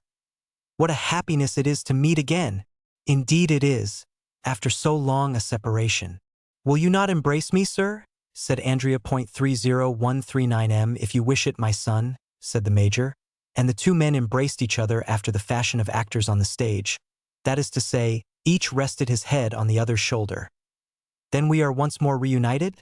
Said Andrea. Once more, replied the major. Never more to be separated? Why, as to that, I think, my dear son, you must be by this time so accustomed to France as to look upon it almost as a second country. The fact is, said the young man, that I should be exceedingly grieved to leave it. As for me, you must know I cannot possibly live out of Lucca. Therefore I shall return to Italy as soon as I can. But before you leave France, my dear father, I hope you will put me in possession of the documents which will be necessary to prove my descent. Certainly. I am come expressly on that account. It has cost me much trouble to find you, but I had resolved on giving them into your hands, and if I had to recommence my search, it would occupy all the few remaining years of my life. Where are these papers, then? Here they are. Andrea seized the certificate of his father's marriage and his own baptismal register, and after having opened them with all the eagerness which might be expected under the circumstances, he read them with a facility which proved that he was accustomed to similar documents, and with an expression which plainly denoted an unusual interest in the contents. When he had perused the documents, an indefinable expression of pleasure lighted up his countenance, and looking at the major with a most peculiar smile, he said, in very excellent Tuscan, "Then there is no longer any such thing in Italy as being condemned to the galleys?" The major drew himself up to his full height. "Why? What do you mean by that question?" "I mean that if there were, it would be impossible to draw up with impunity two such deeds as these. In France, my dear sir, half such a piece of effrontery as that would cause you to be quickly dispatched to Toulon for 5 years, for change of air." "Will you be good enough to explain your meaning?" said the major, endeavoring as much as possible to assume an air of the greatest majesty. "My dear M. Cavalcanti," said Andrea, taking the major by the arm in a confidential manner, "how much are you paid for being my father?" The major was about to speak when Andrea continued in a low voice, "Nonsense, I am going to set you an example of confidence. They give me 50,000 francs a year to be your son. Consequently, you can understand that it is not at all likely I shall ever deny my parent." The major looked anxiously around him. "Make yourself easy, we are quite alone," said Andrea. "Besides, we are conversing in Italian." "Well, then," replied the major, "they paid me 50,000 francs down." "Monsieur Cavalcanti," said Andrea, "do you believe in fairy tales?" "I used not to do so, but I really feel now almost obliged to have faith in them." "You have, then, been induced to alter your opinion? You have had some proofs of their truth?" The major drew from his pocket a handful of gold. "Most palpable proofs," said he, "as you may perceive." "You think, then, that I may rely on the Count's promises?" "Certainly I do." "You are sure he will keep his word with me?" "To the letter, but at the same time, remember, we must continue to play our respective parts. I as a tender father, and I as a dutiful son, as they choose that I shall be descended from you." "Whom do you mean by they?" "Ma foi, I can hardly tell, but I was alluding to those who wrote the letter." "You received one, did you not?" "Yes." "From whom?" "From a certain Abbé Busoni." "Have you any knowledge of him?" "No, I have never seen him." "What did he say in the letter?" "You will promise not to betray me?" "Rest assured of that. You well know that our interests are the same." "Then read for yourself." And the major gave a letter into the young man's hand. Andrea read in a low voice, "You are poor. A miserable old age awaits you. Would you like to become rich, or at least independent? Set out immediately for Paris, and demand of the Count of Monte Cristo, Avenue de Champs-Élysées, number 30, the son whom you had by the Marchesa Corsinari, and who was taken from you at 5 years of age. This son is named Andrea Cavalcanti. In order that you may not doubt the kind intention of the writer of this letter, you will find enclosed an order for 2,400 francs, payable in Florence at Signor Gozzi's. Also a letter of introduction to the Count of Monte Cristo, on whom I give you a draft of 48,000 francs. Remember to go to the Count on the May 26th at 7 o'clock in the evening. Signed, Abbé Busoni. It is the same. What do you mean? Said the major. I was going to say that I received a letter almost to the same effect. You? Yes. From the Abbé Busoni? No. From whom, then? From an Englishman called Lord Wilmore, who takes the name of Sinbad the Sailor. And of whom you have no more knowledge than I of the Abbé Busoni? You are mistaken. There I am ahead of you. You have seen him, then? Yes, once. Where? Ah, that is just what I cannot tell you. If I did, I should make you as wise as myself, which it is not my intention to do. And what did the letter contain? Read it. You are poor, and your future prospects are dark and gloomy. Do you wish for a name? Should you like to be rich, and your own master? Parbleu, said the young man. Was it possible there could be two answers to such a question? Take the postchaise which you will find waiting at the Porte de Jeans, as you enter Nice. Pass through Turin, Chabris, and Pont de Beauvoisin. Go to the Count of Monte Cristo, Avenue de Champs-Élysées, on the 26th of May, at 7 o'clock in the evening, and demand of him your father. You are the son of the Marchesi Cavalcanti and the Marchesa Oliva Corsinari. The Marquis will give you some papers which will certify this fact, and authorize you to appear under that name in the Parisian world. As to your rank, an annual income of 50,000 livres will enable you to support it admirably. I enclose a draft for 5,000 livres, payable on M. Faria, banker at Nice, and also a letter of introduction to the Count of Monte Cristo, whom I have directed to supply all your wants. Sinbad the Sailor. Humph, said the major. Very good. You have seen the Count, you say? I have only just left him. And has he conformed to all that the letter specified? He has. Do you understand it? Not in the least. There is a dupe somewhere. At all events, it is neither you nor I. Certainly not. Well then, why, it does not much concern us, do you think it does? No, I agree with you there. We must play the game to the end, and consent to be blindfolded. Ah, you shall see. I promise you I will sustain my part to admiration. I never once doubted your doing so. Monte Cristo chose this moment for re-entering the drawing-room. On hearing the sound of his footsteps, the two men threw themselves in each other's arms, and while they were in the midst of this embrace, the Count entered. Well, Marquis, said Monte Cristo, you appear to be in no way disappointed in the son whom your good fortune has restored to you. Ah, your Excellency, I am overwhelmed with delight. And what are your feelings? Said Monte Cristo, turning to the young man. As for me, my heart is overflowing with happiness. Happy father, happy son, said the Count. There is only one thing which grieves me, observed the major, and that is the necessity for my leaving Paris so soon. Ah, my dear M. Cavalcanti, I trust you will not leave before I have had the honor of presenting you to some of my friends. I am at your service, sir, replied the major. Now, sir, said Monte Cristo, addressing Andrea, make your confession. To whom? Tell M. Cavalcanti something of the state of your finances. Ma foi, monsieur, you have touched upon a tender chord. Do you hear what he says, Major? Certainly I do. But do you understand? I do. Your son says he requires money.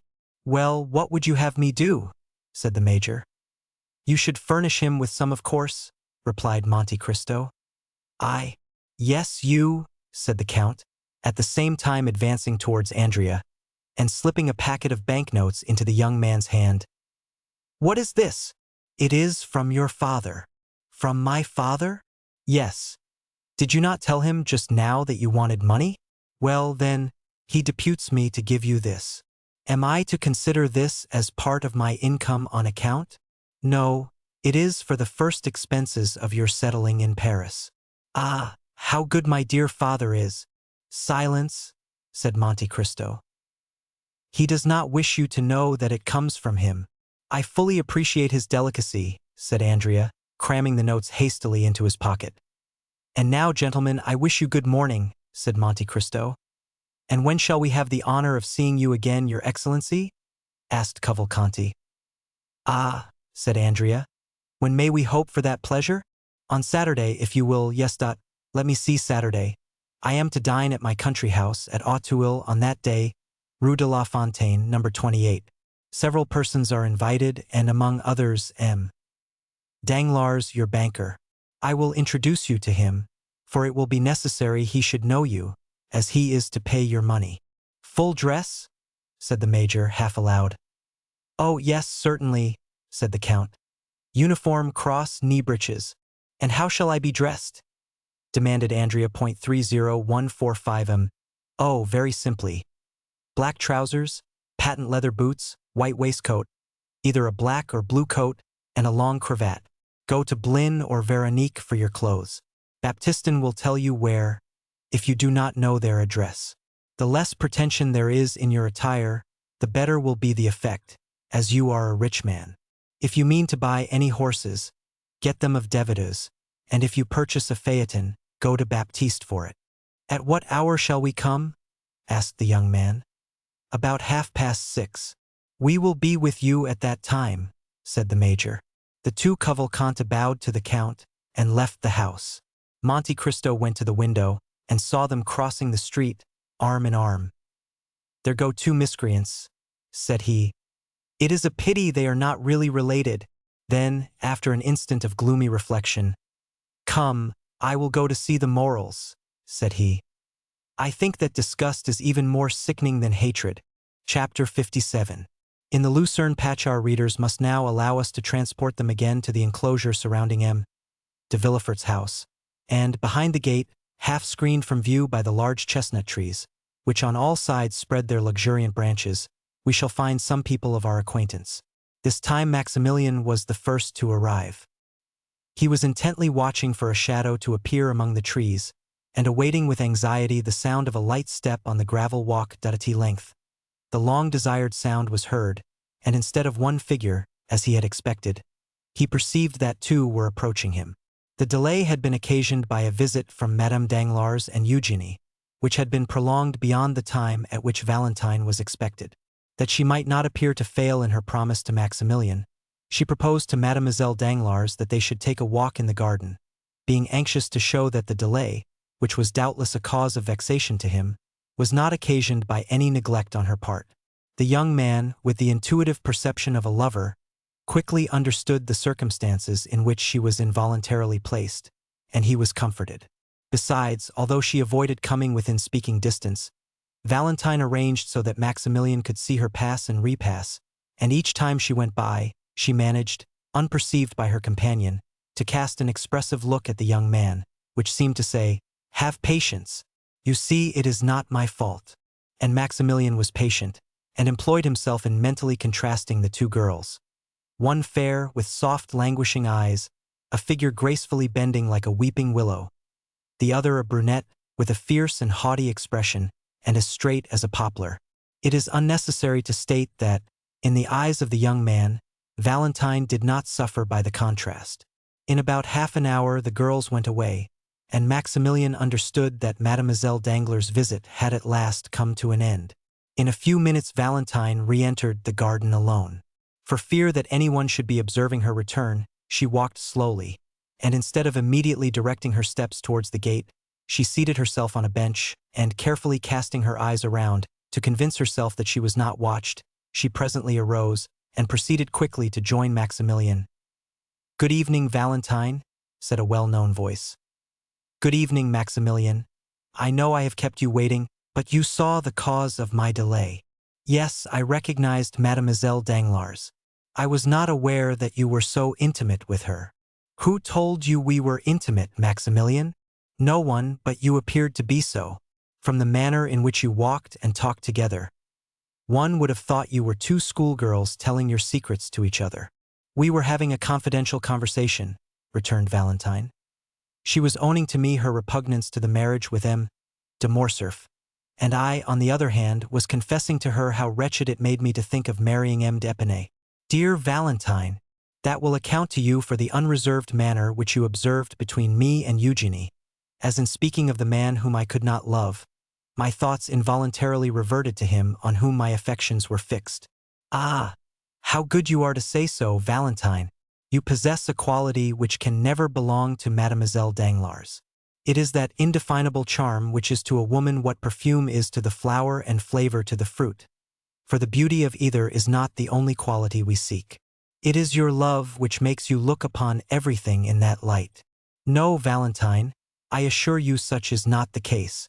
I was observing you both when you were walking in the garden, and, on my honor, without at all wishing to depreciate the beauty of Mademoiselle Danglars, I cannot understand how any man can really love her.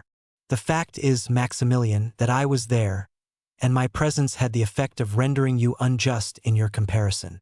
No, but tell me, it is a question of simple curiosity, and which was suggested by certain ideas passing in my mind relative to Mademoiselle Danglars. I dare say it is something disparaging which you are going to say. It only proves how little indulgence we may expect from your sex, interrupted Valentine. You cannot, at least, deny that you are very harsh judges of each other. If we are so, it is because we generally judge under the influence of excitement. But return to your question. 30151M. Does Mademoiselle Danglars object to this marriage with M. de Morcerf on account of loving another? I told you I was not on terms of strict intimacy with Eugenie. Yes, but girls tell each other secrets without being particularly intimate.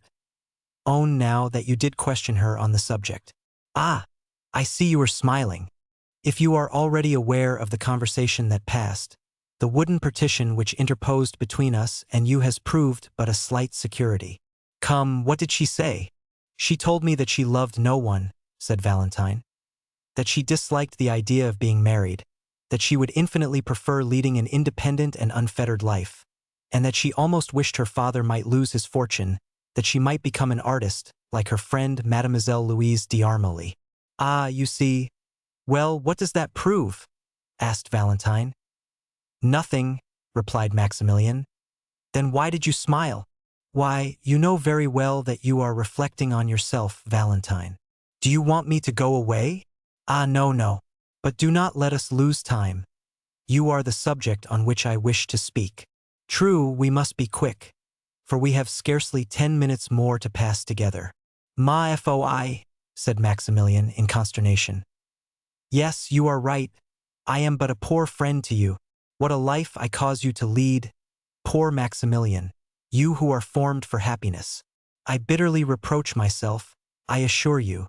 Well, what does it signify, Valentine, so long as I am satisfied, and feel that even this long and painful suspense is amply repaid by 5 minutes of your society, or 2 words from your lips, and I have also a deep conviction that heaven would not have created 2 hearts, harmonizing as ours do, and almost miraculously brought us together, to separate us at last.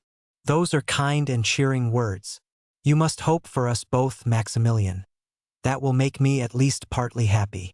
But why must you leave me so soon? I do not know particulars. I can only tell you that Madame de Villefort sent to request my presence, as she had a communication to make on which a part of my fortune depended. Let them take my fortune, I am already too rich, and, perhaps, when they have taken it, they will leave me in peace and quietness. You would love me as much if I were poor, would you not, Maximilian? Oh, I shall always love you. What should I care for either riches or poverty, if my Valentine was near me, and I felt certain that no one could deprive me of her? But do you not fear that this communication may relate to your marriage? I do not think that is the case. However it may be, Valentine, you must not be alarmed. I assure you that, as long as I live, I shall never love anyone else. Do you think to reassure me when you say that, Maximilian? Pardon me, you are right. I am a brute. But I was going to tell you that I met M. de Morcerf the other day. Well, Monsieur Franz is his friend, you know. What then? Monsieur de Morcerf has received a letter from Franz, announcing his immediate return. Valentine turned pale and leaned her hand against the gate. Ah, heavens, if it were that! But no, the communication would not come through Madame de Villefort. Why not? Because, I scarcely know why, but it has appeared as if Madame de Villefort secretly objected to the marriage, although she did not choose openly to oppose it. Is it so? Then I feel as if I could adore Madame de Villefort. Do not be in such a hurry to do that, said Valentine with a sad smile. If she objects to your marrying M. d'Épinay, she would be all the more likely to listen to any other proposition. No, Maximilian, it is not suitors to which Madame de Villefort objects. It is marriage itself. Marriage? If she dislikes that so much, why did she ever marry herself? You do not understand me, Maximilian. About a year ago I talked of retiring to a convent. Madame de Villefort, in spite of all the remarks which she considered it her duty to make, secretly approved of the proposition. My father consented to it at her instigation, and it was only on account of my poor grandfather that I finally abandoned the project. You can form no idea of the expression of that old man's eye when he looks at me, the only person in the world whom he loves, and, I had almost said, by whom he is beloved in return. When he learned my resolution, I shall never forget the reproachful look which he cast on me, and the tears of utter despair which chased each other down his lifeless cheeks.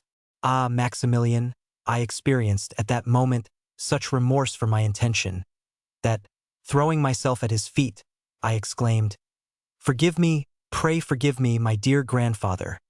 They may do what they will with me, I will never leave you."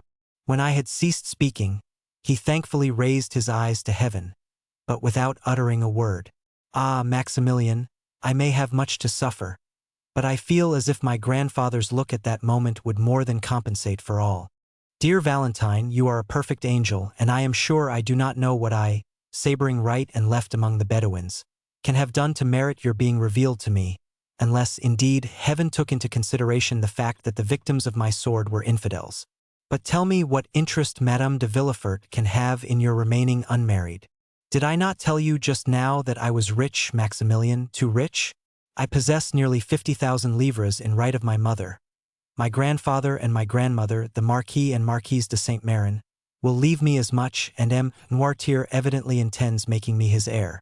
My brother Edward, who inherits nothing from his mother, will, therefore, be poor in comparison with me. Now, if I had taken the veil, all this fortune would have descended to my father, and, in reversion, to his son. Ah! How strange it seems that such a young and beautiful woman should be so avaricious.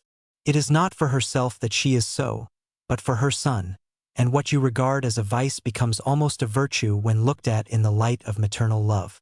But could you not compromise matters, and give up a portion of your fortune to her son? How could I make such a proposition, especially to a woman who always professes to be so entirely disinterested? Valentine, I have always regarded our love in the light of something sacred. Consequently, I have covered it with the veil of respect, and hid it in the innermost recesses of my soul. No human being, not even my sister, is aware of its existence. Valentine, will you permit me to make a confidant of a friend and reveal to him the love I bear you? Valentine started. A friend, Maximilian? And who is this friend? I tremble to give my permission. Listen, Valentine. Have you never experienced for anyone that sudden and irresistible sympathy which made you feel as if the object of it had been your old and familiar friend, though, in reality, it was the first time you had ever met? Nay, further, have you never endeavored to recall the time, place, and circumstances of your former intercourse, and failing in this attempt, have almost believed that your spirits must have held converse with each other in some state of being anterior to the present, and that you are only now occupied in a reminiscence of the past? Yes. Well, that is precisely the feeling which I experienced when I first saw that extraordinary man. Extraordinary, did you say? Yes. You have known him for some time, then? Scarcely longer than 8 or 10 days. And do you call a man your friend whom you have only known for 8 or 10 days? Ah, Maximilian, I had hoped you set a higher value on the title of friend. Your logic is most powerful, Valentine, but say what you will, I can never renounce the sentiment which has instinctively taken possession of my mind. I feel as if it were ordained that this man should be associated with all the good which the future may have in store for me, and sometimes it really seems as if his eye was able to see what was to come, and his hand endowed with the power of directing events according to his own will. He must be a prophet, then, said Valentine, smiling. Indeed, said Maximilian. I have often been almost tempted to attribute to him the gift of prophecy. At all events, he has a wonderful power of foretelling any future good. Ah, said Valentine in a mournful tone. Do let me see this man Maximilian. He may tell me whether I shall ever be loved sufficiently to make amends for all I have suffered. My poor girl, you know him already. I know him. Yes. It was he who saved the life of your stepmother and her son. The Count of Monte Cristo? The same. Ah, cried Valentine. He is too much the friend of Madame de Villefort ever to be mine. The friend of Madame de Villefort. It cannot be. Surely, Valentine, you are mistaken? No, indeed, I am not. For I assure you, his power over our household is almost unlimited.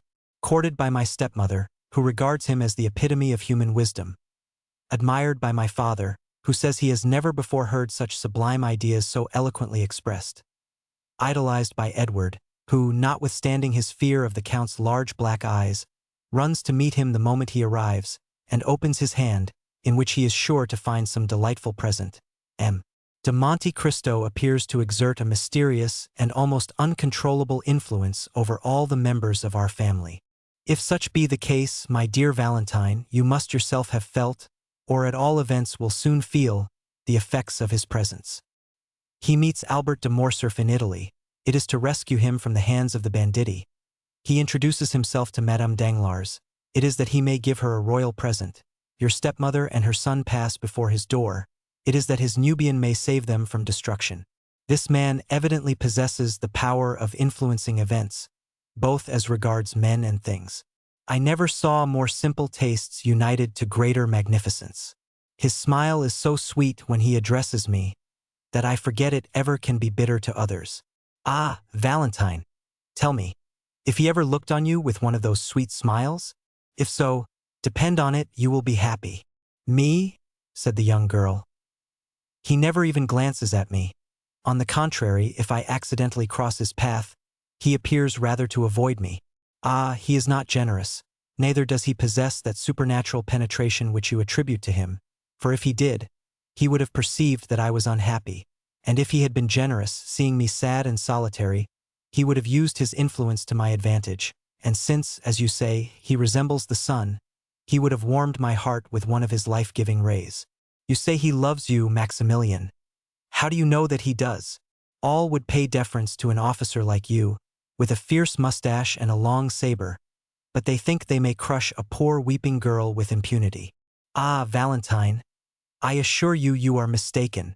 If it were otherwise, if he treated me diplomatically, that is to say, like a man who wishes, by some means or other, to obtain a footing in the house, so that he may ultimately gain the power of dictating to its occupants, he would, if it had been but once, have honored me with the smile which you extol so loudly.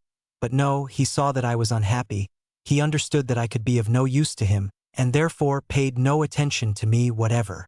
Who knows but that, in order to please Madame de Villefort and my father, he may not persecute me by every means in his power. It is not just that he should despise me so, without any reason. Ah, forgive me, said Valentine, perceiving the effect which her words were producing on Maximilian. I have done wrong, for I have given utterance to thoughts concerning that man which I did not even know existed in my heart. I do not deny the influence of which you speak, or that I have not myself experienced it, but with me it has been productive of evil rather than good. Well, Valentine, said Morrel with a sigh, we will not discuss the matter further. I will not make a confidant of him. Alas, said Valentine, I see that I have given you pain. I can only say how sincerely I ask pardon for having grieved you. But, indeed, I am not prejudiced beyond the power of conviction. Tell me what this Count of Monte Cristo has done for you. I own that your question embarrasses me, Valentine, for I cannot say that the Count has rendered me any ostensible service. Still, as I have already told you, I have an instinctive affection for him, the source of which I cannot explain to you. Has the sun done anything for me? No. He warms me with his rays, and it is by his light that I see you, nothing more. Has such and such a perfume done anything for me? No. Its odor charms one of my senses. That is all I can say when I am asked why I praise it. My friendship for him is as strange and unaccountable as his for me. A secret voice seems to whisper to me that there must be something more than chance in this unexpected reciprocity of friendship.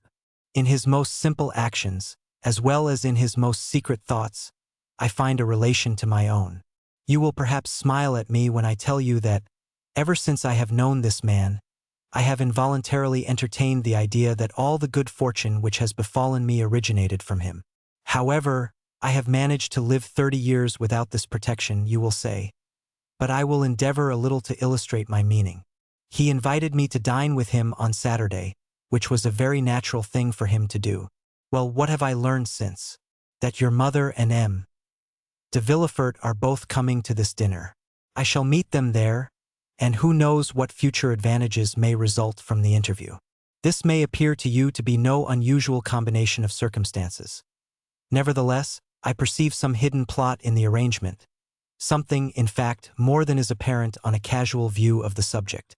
I believe that this singular man, who appears to fathom the motives of everyone, has purposely arranged for me to meet M. and Madame de Villefort, and sometimes, I confess, I have gone so far as to try to read in his eyes whether he was in possession of the secret of our love.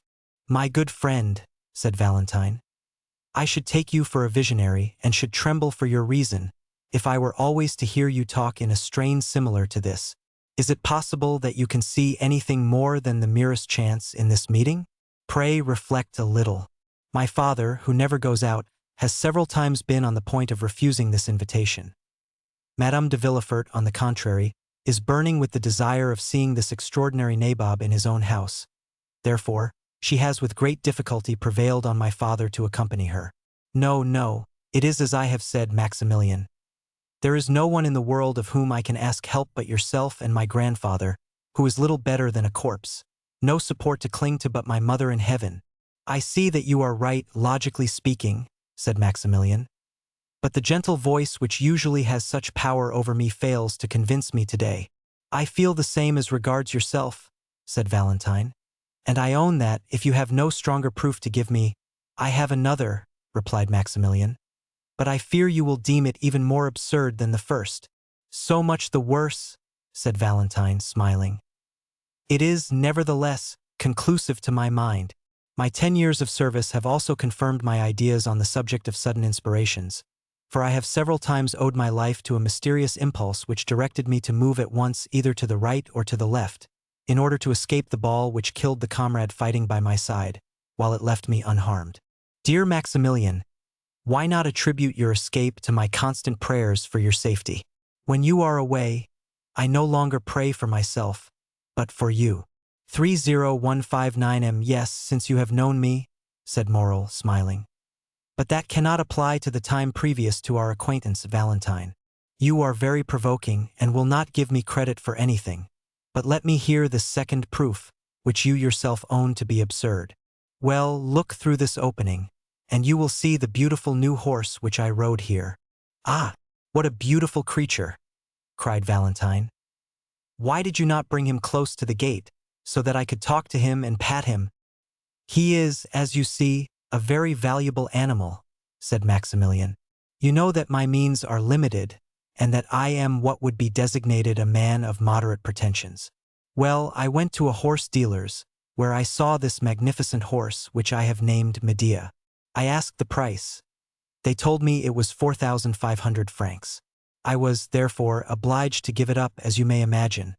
But I own I went away with rather a heavy heart, for the horse had looked at me affectionately, had rubbed his head against me, and, when I mounted him, had pranced in the most delightful way imaginable, so that I was altogether fascinated with him. The same evening some friends of mine visited me, M. de Chateaurenaud, M. de Bray, and 5 or 6 other choice spirits, whom you do not know, even by name. They proposed a game of billot. I never play, for I am not rich enough to afford to lose, or sufficiently poor to desire to gain. But I was at my own house, you understand, so there was nothing to be done but to send for the cards, which I did. Just as they were sitting down to table, M. de Monte Cristo arrived. He took his seat amongst them. They played, and I won. I am almost ashamed to say that my gains amounted to 5,000 francs. We separated at midnight. I could not defer my pleasure. so I took a cabriolet and drove to the horse dealer's. Feverish and excited, I rang at the door. The person who opened it must have taken me for a madman, for I rushed at once to the stable. Medea was standing at the rack, eating his hay. I immediately put on the saddle and bridle, to which operation he lent himself with the best grace possible. Then, putting the 4,500 francs into the hands of the astonished dealer, I proceeded to fulfill my intention of passing the night in riding in the Champs-Élysées. As I rode by the Count's house, I perceived a light in one of the windows, and fancied I saw the shadow of his figure moving behind the curtain. Now, Valentine, I firmly believe that he knew of my wish to possess this horse, and that he lost expressly to give me the means of procuring him. My dear Maximilian, you are really too fanciful. You will not love even me long. A man who accustoms himself to live in such a world of poetry and imagination must find far too little excitement in a common, everyday sort of attachment such as ours. But they are calling me. Do you hear? Ah, Valentine, said Maximilian. Give me but one finger through this opening in the grating, one finger, the littlest finger of all, that I may have the happiness of kissing it. Maximilian, we said we would be to each other as two voices, two shadows. As you will, Valentine. Shall you be happy if I do what you wish? Oh, yes. Valentine mounted on a bench, and passed not only her finger but her whole hand through the opening. Maximilian uttered a cry of delight, and, springing forwards, seized the hand extended towards him, and imprinted on it a fervent and impassioned kiss. The little hand was then immediately withdrawn, and the young man saw Valentine hurrying towards the house, as though she were almost terrified at her own sensations. Chapter 58. Noirtier de Villefort. We will now relate what was passing in the house of the king's attorney after the departure of Madame Danglars and her daughter, and during the time of the conversation between Maximilian and Valentine, which we have just detailed. De Villefort entered his father's room, followed by Madame de Villefort. Both of the visitors, after saluting the old man and speaking to Berois, a faithful servant, who had been 25 years in his service, took their places on either side of the paralytic. Noirtier was sitting in an armchair, which moved upon casters, in which he was wheeled into the room in the morning, and in the same way drawn out again at night. He was placed before a large glass which reflected the whole apartment, and so, without any attempt to move, which would have been impossible, he could see all who entered the room and everything which was going on around him. Noirtier, although almost as immovable as a corpse, looked at the newcomers with a quick and intelligent expression, perceiving at once, by their ceremonious courtesy, that they were come on business of an unexpected and official character. Sight and hearing were the only senses remaining, and they, like two solitary sparks, remained to animate the miserable body which seemed fit for nothing but the grave. It was only, however, by means of one of these senses that he could reveal the thoughts and feelings that still occupied his mind, and the look by which he gave expression to his inner life was like the distant gleam of a candle which a traveler sees by night across some desert place, and knows that a living being dwells beyond the silence and obscurity. Noirtier's hair was long and white, and flowed over his shoulders, while in his eyes, shaded by thick black lashes, was concentrated, as it often happens with an organ which is used to the exclusion of the others, all the activity, address, force, and intelligence which were formerly diffused over his whole body. And so, although the movement of the arm, the sound of the voice, and the agility of the body were wanting, the speaking eye sufficed for all. He commanded with it. It was the medium through which his thanks were conveyed. In short, his whole appearance produced on the mind the impression of a corpse with living eyes, and nothing could be more startling than to observe the expression of anger or joy suddenly lighting up these organs, while the rest of the rigid and marble-like features were utterly deprived of the power of participation. 3 persons only could understand this language of the poor paralytic. These were Villefort, Valentine, and the old servant of whom we have already spoken. But as Villefort saw his father but seldom, and then only when absolutely obliged, and as he never took any pains to please or gratify him when he was there, all the old man's happiness was centered in his granddaughter. Valentine, by means of her love, her patience, and her devotion, had learned to read in Noirtier's look all the varied feelings which were passing in his mind. To this dumb language, which was so unintelligible to others, she answered by throwing her whole soul into the expression of her countenance.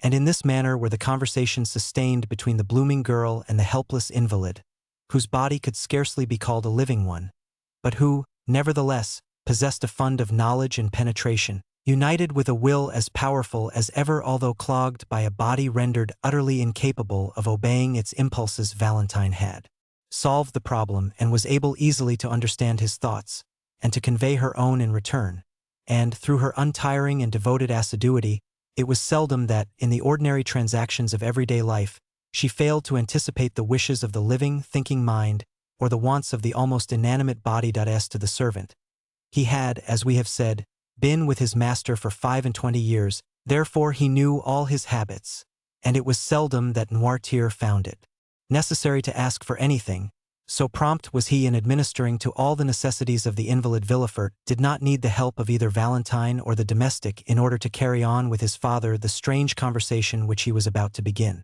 As we have said, he perfectly understood the old man's vocabulary, and if he did not use it more often, it was only indifference and ennui which prevented him from so doing. He therefore allowed Valentine to go into the garden, sent away Berois, and after having seated himself at his father's right hand, while Madame de Villefort placed herself on the left, he addressed him thus: "I trust you will not be displeased, sir, that Valentine has not come with us or that I dismissed Berois, for our conference will be one which could not with propriety be carried on in the presence of either.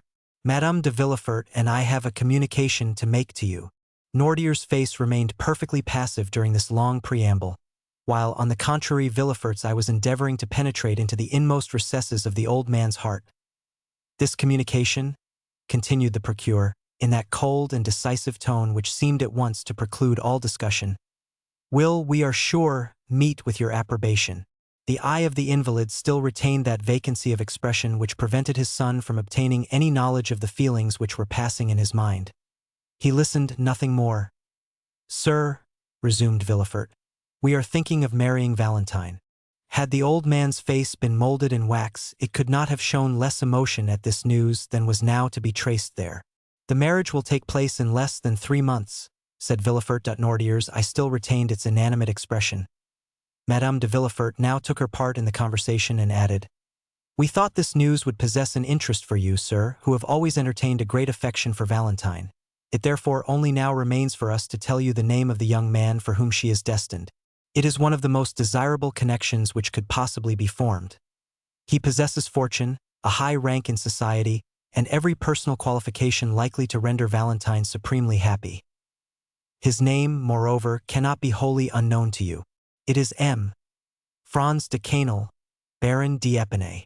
While his wife was speaking, Villefort had narrowly watched the old man's countenance.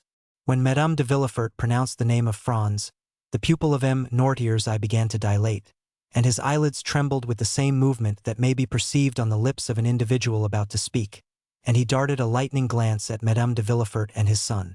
The procureur, who knew the political hatred which had formerly existed between M. Noirtier and the elder d'Épinay, well understood the agitation and anger which the announcement had produced, but, feigning not to perceive either, he immediately resumed the narrative begun by his wife. "Sir," said he, "you are aware that Valentine is about to enter her 19th year, which renders it important that she should lose no time in forming a suitable alliance.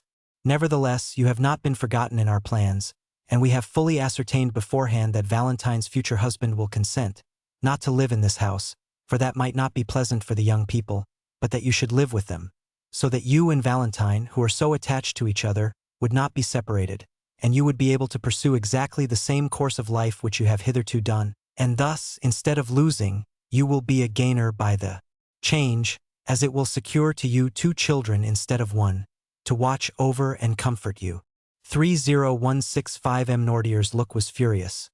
It was very evident that something desperate was passing in the old man's mind, for a cry of anger and grief rose in his throat, and not being able to find vent in utterance, appeared almost to choke him, for his face and lips turned quite purple with the struggle. Villefort quietly opened a window, saying, "It is very warm, and the heat affects M. Noirtier." He then returned to his place, but did not sit down. "This marriage," added Madame de Villefort, "is quite agreeable to the wishes of M. d'Épinay and his family.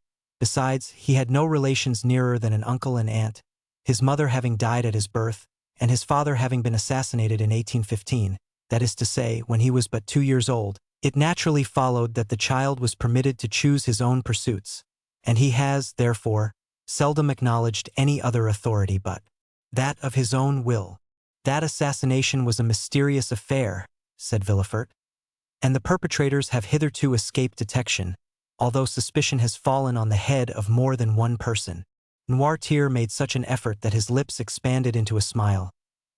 Now, continued Villefort, those to whom the guilt really belongs, by whom the crime was committed, on whose heads the justice of man may probably descend here, and the certain judgment of God hereafter, would rejoice in the opportunity thus afforded of bestowing such a peace offering as Valentine on the son of him whose life they so ruthlessly destroyed. Noirtier had succeeded in mastering his emotion more than could have been deemed possible with such an enfeebled and shattered frame. "Yes, I understand," was the reply contained in his look, and this look expressed a feeling of strong indignation, mixed with profound contempt. Villefort fully understood his father's meaning, and answered by a slight shrug of his shoulders. He then motioned to his wife to take leave. "Now, sir," said Madame de Villefort, "I must bid you farewell. Would you like me to send Edward to you for a short time?" It had been agreed that the old man should express his approbation by closing his eyes, his refusal by winking them several times, and if he had some desire or feeling to express, he raised them to heaven.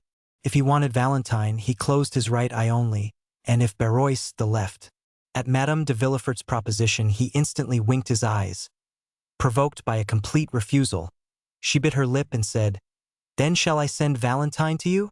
The old man closed his eyes eagerly, thereby intimating that such was his wish. And Madame de Villefort bowed and left the room, giving orders that Valentine should be summoned to her grandfather's presence, and feeling sure that she would have much to do to restore calmness to the perturbed spirit of the invalid. Valentine, with a color still heightened by emotion, entered the room just after her parents had quitted it. One look was sufficient to tell her that her grandfather was suffering, and that there was much on his mind which he was wishing to communicate to her. "Dear grandpapa," cried she, "what has happened? They have vexed you, and you are angry." The paralytic closed his eyes in token of assent. "Who has displeased you? Is it my father?" "No." "Madame de Villefort?" "No, mais." The former sign was repeated. "Are you displeased with me?" cried Valentine in astonishment. Noirtier again closed his eyes. "And what have I done, dear grandpapa, that you should be angry with me?" cried Valentine. There was no answer, and she continued, "I have not seen you all day. Has anyone been speaking to you against me?" "Yes," said the old man's look with eagerness. "Let me think a moment. I do assure you, grandpapa, and Madame de Villefort have just left this room, have they not?" "Yes." "And it was they who told you something which made you angry? What was it then? May I go and ask them, that I may have the opportunity of making my peace with you?" "No, no," said Noirtier's look. "Ah, you frighten me. What can they have said?" And she again tried to think what it could be. "Ah, I know," said she, lowering her voice and going close to the old man. "They have been speaking of my marriage, have they not?" "Yes," replied the angry look. "I understand. You are displeased at the silence I have preserved on the subject. The reason of it was, that they had insisted on my keeping the matter a secret, and begged me not to tell you anything of it. They did not even acquaint me with their intentions, and I only discovered them by chance. That is why I have been so reserved with you, dear grandpapa. Pray forgive me." But there was no look calculated to reassure her. All it seemed to say was, "It is not only your reserve which afflicts me." "What is it, then?" asked the young girl. "Perhaps you think I shall abandon you, dear grandpapa, and that I shall forget you when I am married?" "No.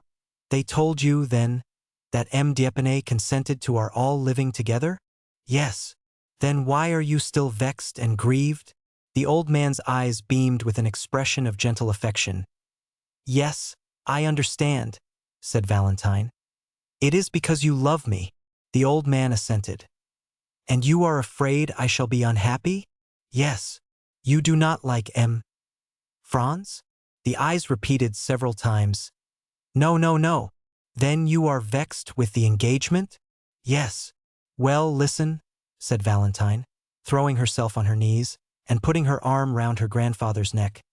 I am vexed too, for I do not love Franz d'Épinay. An expression of intense joy illumined the old man's eyes. When I wished to retire into a convent, you remember how angry you were with me? A tear trembled in the eye of the invalid. Well, continued Valentine, the reason of my proposing it was that I might escape this hateful marriage which drives me to despair.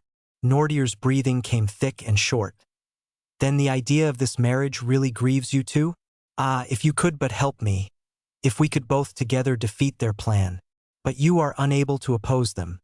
You, whose mind is so quick, and whose will is so firm, are nevertheless as weak and unequal to the contest as I am myself.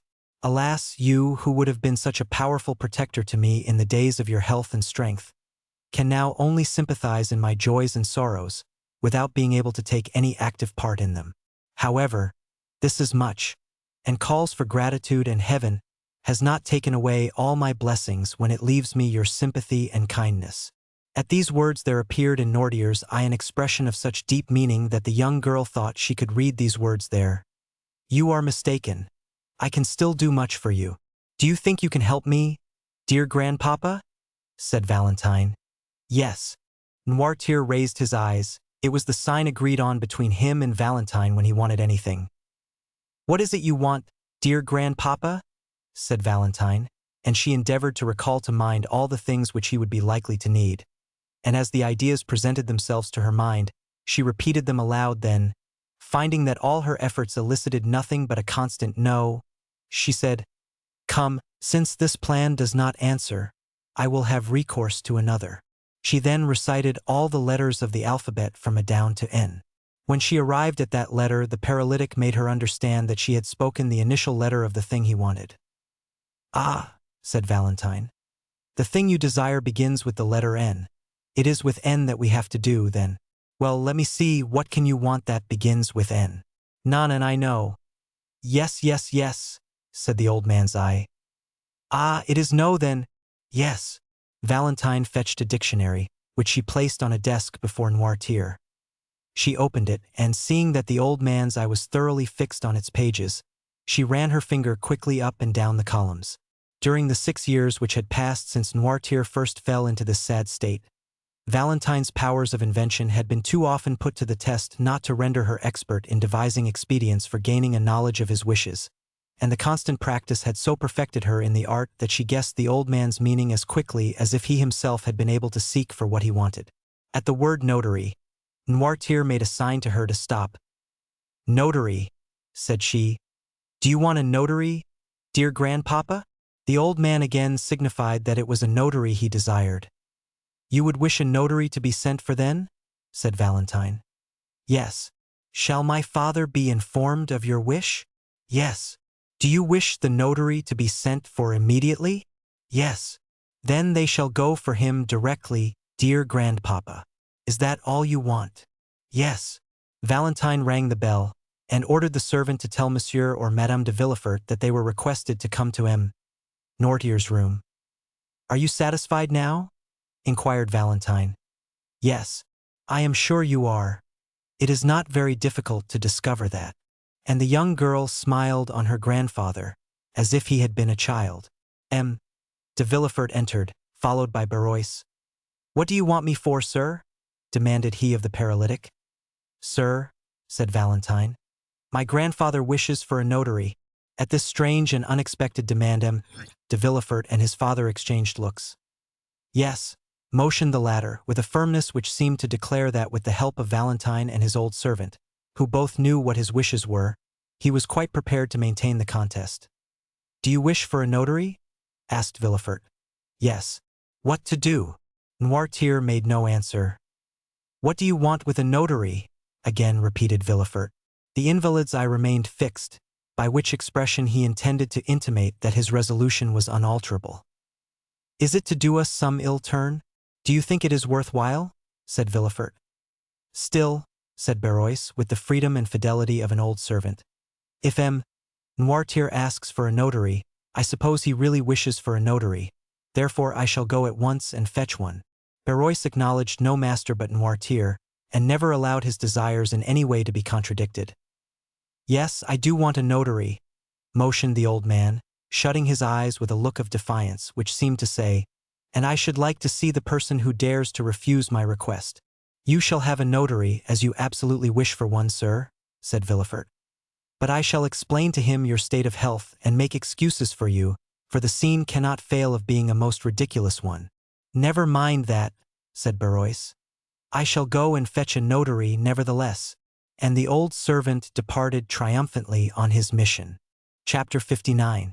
The will. As soon as Berois had left the room, Noirtier looked at Valentine with a malicious expression that said many things. The young girl perfectly understood the look, and so did Villefort, for his countenance became clouded, and he knitted his eyebrows angrily. He took a seat, and quietly awaited the arrival of the notary. Noirtier saw him seat himself with an appearance of perfect indifference, at the same time giving a side look at Valentine, which made her understand that she also was to remain in the room. 3/4 of an hour after, Berois returned, bringing the notary with him. Sir, said Villefort, after the first salutations were over, you were sent for by M. Noirtier, whom you see here. All his limbs have become completely paralyzed. He has lost his voice also, and we ourselves find much trouble in endeavoring to catch some fragments of his meaning. Noirtier cast an appealing look on Valentine, which look was at once so earnest and imperative, that she answered immediately. Sir, said she, I perfectly understand my grandfather's meaning at all times. That is quite true, said Berois.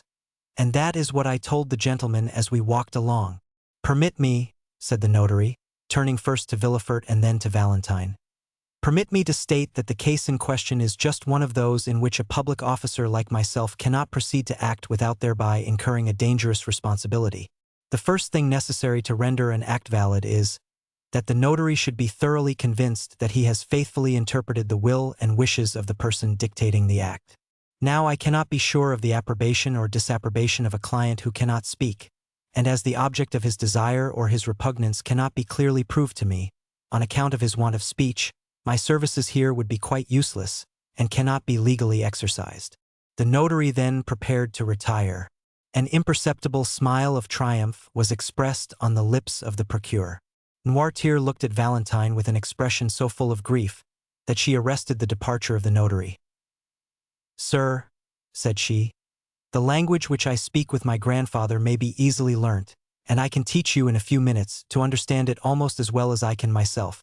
Will you tell me what you require, in order to set your conscience quite at ease on the subject?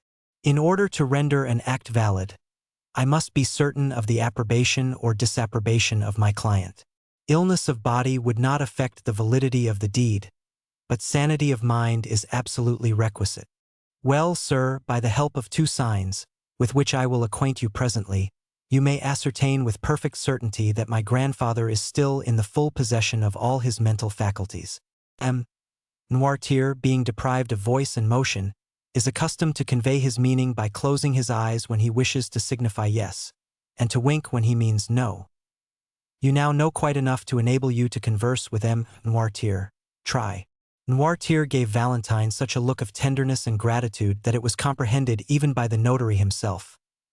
You have heard and understood what your granddaughter has been saying, sir, have you? Asked the notary. Noirtier closed his eyes. And you approve of what she said, that is to say, you declare that the signs which she mentioned are really those by means of which you are accustomed to convey your thoughts? Yes. It was you who sent for me? Yes. To make your will? Yes. And you do not wish me to go away without fulfilling your original intentions? The old man winked violently. Well, sir, said the young girl, do you understand now, and is your conscience perfectly at rest on the subject?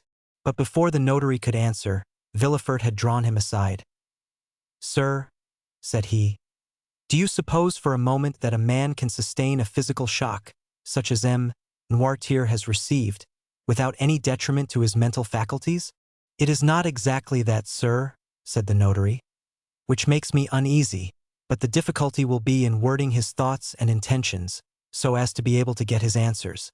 "You must see that to be an utter impossibility," said Villefort. Valentine and the old man heard this conversation, and Noirtier fixed his eye so earnestly on Valentine that she felt bound to answer to the look. "Sir," said she, "that need not make you uneasy, however difficult it may at first sight appear to be. I can discover and explain to you my grandfather's thoughts, so as to put an end to all your doubts and fears on the subject. I have now been 6 years with M. Noirtier, and let him tell you if ever once, during that time, he has entertained a thought which he was unable to make me understand." "No," sighed the old man. "Let us try what we can do then," said the notary. "You accept this young lady as your interpreter, M. Noirtier?" "Yes." "Well, sir, what do you require of me, and what document is it that you wish to be drawn up?" Valentine named all the letters of the alphabet until she came to W. At this letter the eloquent eye of Noirtier gave her notice that she was to stop. "It is very evident that it is the letter W which M.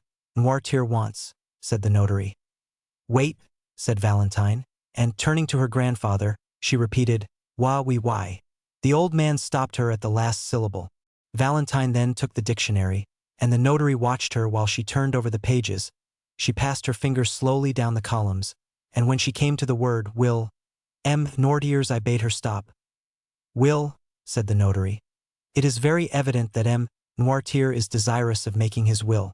"Yes, yes, yes," motioned the invalid. "Really, sir, you must allow that this is most extraordinary," said the astonished notary, turning to M. de Villefort. "Yes," said the procureur, "and I think the will promises to be yet more extraordinary, for I cannot see how it is to be drawn up without the intervention of Valentine, and she may, perhaps, be considered as too much interested in its contents to allow of her being a suitable interpreter of the obscure and ill-defined wishes of her grandfather." "No, no, no," replied the eye of the paralytic. "What?" said Villefort. "Do you mean to say that Valentine is not interested in your will?" "No, sir," said the notary, whose interest had been greatly excited, and who had resolved on publishing far and wide the account of this extraordinary and picturesque scene. "What appeared so impossible to me an hour ago has now become quite easy and practicable, and this may be a perfectly valid will, provided it be read in the presence of 7 witnesses, approved by the testator, and sealed by the notary in the presence of the witnesses. As to the time, it will not require very much more than the generality of wills. There are certain forms necessary to be gone through, and which are always the same. As to the details, the greater part will be furnished afterwards by the state in which we find the affairs of the testator, and by yourself, who, having had the management of them, can doubtless give full information on the subject. But besides all this, in order that the instrument may not be contested, I am anxious to give it the greatest possible authenticity. Therefore, one of my colleagues will help me, and, contrary to custom, will assist in the dictation of the testament. Are you satisfied, sir?" continued the notary, addressing the old man. 30175 "Yes," looked the invalid, his eye beaming with delight at the ready interpretation of his meaning. "What is he going to do?" thought Villefort, whose position demanded much reserve, but who was longing to know what his father's intentions were. He left the room to give orders for another notary to be sent, but Barrois, who had heard all that passed, had guessed his master's wishes, and had already gone to fetch one. The procureur then told his wife to come up. In the course of a quarter of an hour everyone had assembled in the chamber of the paralytic. The second notary had also arrived. A few words sufficed for a mutual understanding between the 2 officers of the law. They read to Noirtier the formal copy of a will, in order to give him an idea of the terms in which such documents are generally couched. Then, in order to test the capacity of the testator, the first notary said, turning towards him, "When an individual makes his will, it is generally in favor or in prejudice of some person." "Yes." "Have you an exact idea of the amount of your fortune?" "Yes." "I will name to you several sums which will increase by gradation. You will stop me when I reach the one representing the amount of your own possessions?" "Yes." There was a kind of solemnity in this interrogation. Never had the struggle between mind and matter been more apparent than now, and if it was not a sublime, it was, at least, a curious spectacle. They had formed a circle round the invalid. The second notary was sitting at a table, prepared for writing, and his colleague was standing before the testator in the act of interrogating him on the subject to which we have alluded. Your fortune exceeds 300,000 francs, does it not? Asked he. Noirtier made a sign that it did. Do you possess 400,000 francs? Inquired the notary. Noirtier's eye remained immovable. 500,000? The same expression continued. 600,000? 700,000? 800,000? 900,000? Noirtier stopped him at the last named sum. You are then in possession of 900,000 francs? Asked the notary. Yes.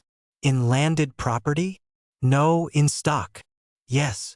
The stock is in your own hands? The look which M. Noirtier cast on Barrois showed that there was something wanting which he knew where to find. The old servant left the room and presently returned, bringing with him a small casket. Do you permit us to open this casket? Asked the notary. Noirtier gave his assent. They opened it and found 900,000 francs in bank scrip. The first notary handed over each note, as he examined it, to his colleague. The total amount was found to be as M. Noirtier had stated. It is all as he has said. It is very evident that the mind still retains its full force and vigor. Then, turning towards the paralytic, he said, You possess, then, 900,000 francs of capital, which, according to the manner in which you have invested it, ought to bring in an income of about 40,000 livres? Yes. To whom do you desire to leave this fortune? Oh, said Madame de Villefort, there is not much doubt on that subject. Noirtier tenderly loves his granddaughter, Mademoiselle de Villefort. It is she who has nursed and tended him for 6 years, and has, by her devoted attention, fully secured the affection, I had almost said the gratitude, of her grandfather, and it is but just that she should reap the fruit of her devotion. The eye of Noirtier clearly showed by its expression that he was not deceived by the false assent given by Madame de Villefort's words and manner to the motives which she supposed him to entertain. Is it, then, to Mademoiselle Valentine de Villefort that you leave these 900,000 francs? Demanded the notary, thinking he had only to insert this clause, but waiting first for the assent of Noirtier, which it was necessary should be given before all the witnesses of this singular scene. Valentine, when her name was made the subject of discussion, had stepped back, to escape unpleasant observation. Her eyes were cast down and she was crying. The old man looked at her for an instant with an expression of the deepest tenderness. Then, turning towards the notary, he significantly winked his eye in token of dissent. What? Said the notary. Do you not intend making Mademoiselle Valentine de Villefort your residuary legatee? No, you are not making any mistake, are you? Said the notary. You really mean to declare that such is not your intention? No, repeated Noirtier. No. Valentine raised her head, struck dumb with astonishment.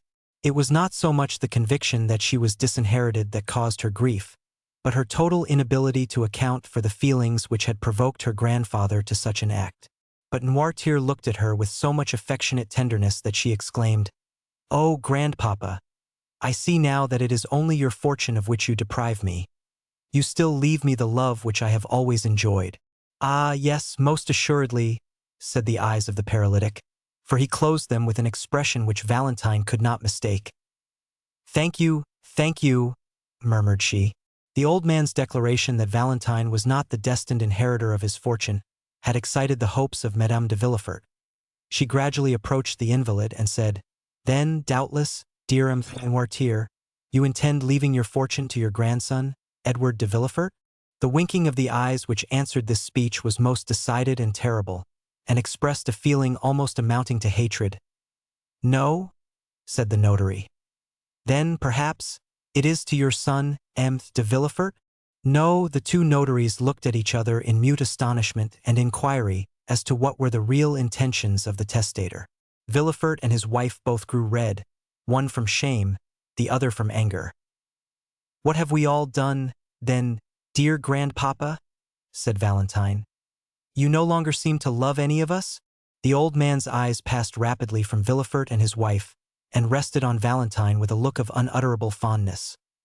Well, said she, if you love me, grandpapa, try and bring that love to bear upon your actions at this present moment. You know me well enough to be quite sure that I have never thought of your fortune. Besides, they say I am already rich in right of my mother, too rich, even. Explain yourself, then. Noirtier fixed his intelligent eyes on Valentine's hand. My hand? Said she. Yes. Her hand? Exclaimed everyone. Oh, gentlemen, you see it is all useless, and that my father's mind is really impaired, said Villefort. Ah, cried Valentine suddenly. I understand. It is my marriage you mean, is it not, dear grandpapa?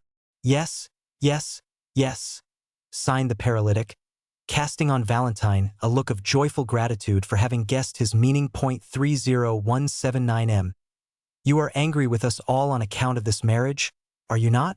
Yes. Really, this is too absurd, said Villefort. Excuse me, sir, replied the notary. On the contrary, the meaning of Noirtier is quite evident to me, and I can quite easily connect the train of ideas passing in his mind. You do not wish me to marry Franz d'Épinay? Observed Valentine. I do not wish it, said the eye of her grandfather. And you disinherit your granddaughter, continued the notary, because she has contracted an engagement contrary to your wishes? Yes. So that, but for this marriage, she would have been your heir? Yes. There was a profound silence. The two notaries were holding a consultation as to the best means of proceeding with the affair. Valentine was looking at her grandfather with a smile of intense gratitude, and Villefort was biting his lips with vexation, while Madame de Villefort could not succeed in repressing an inward feeling of joy, which, in spite of herself, appeared in her whole countenance.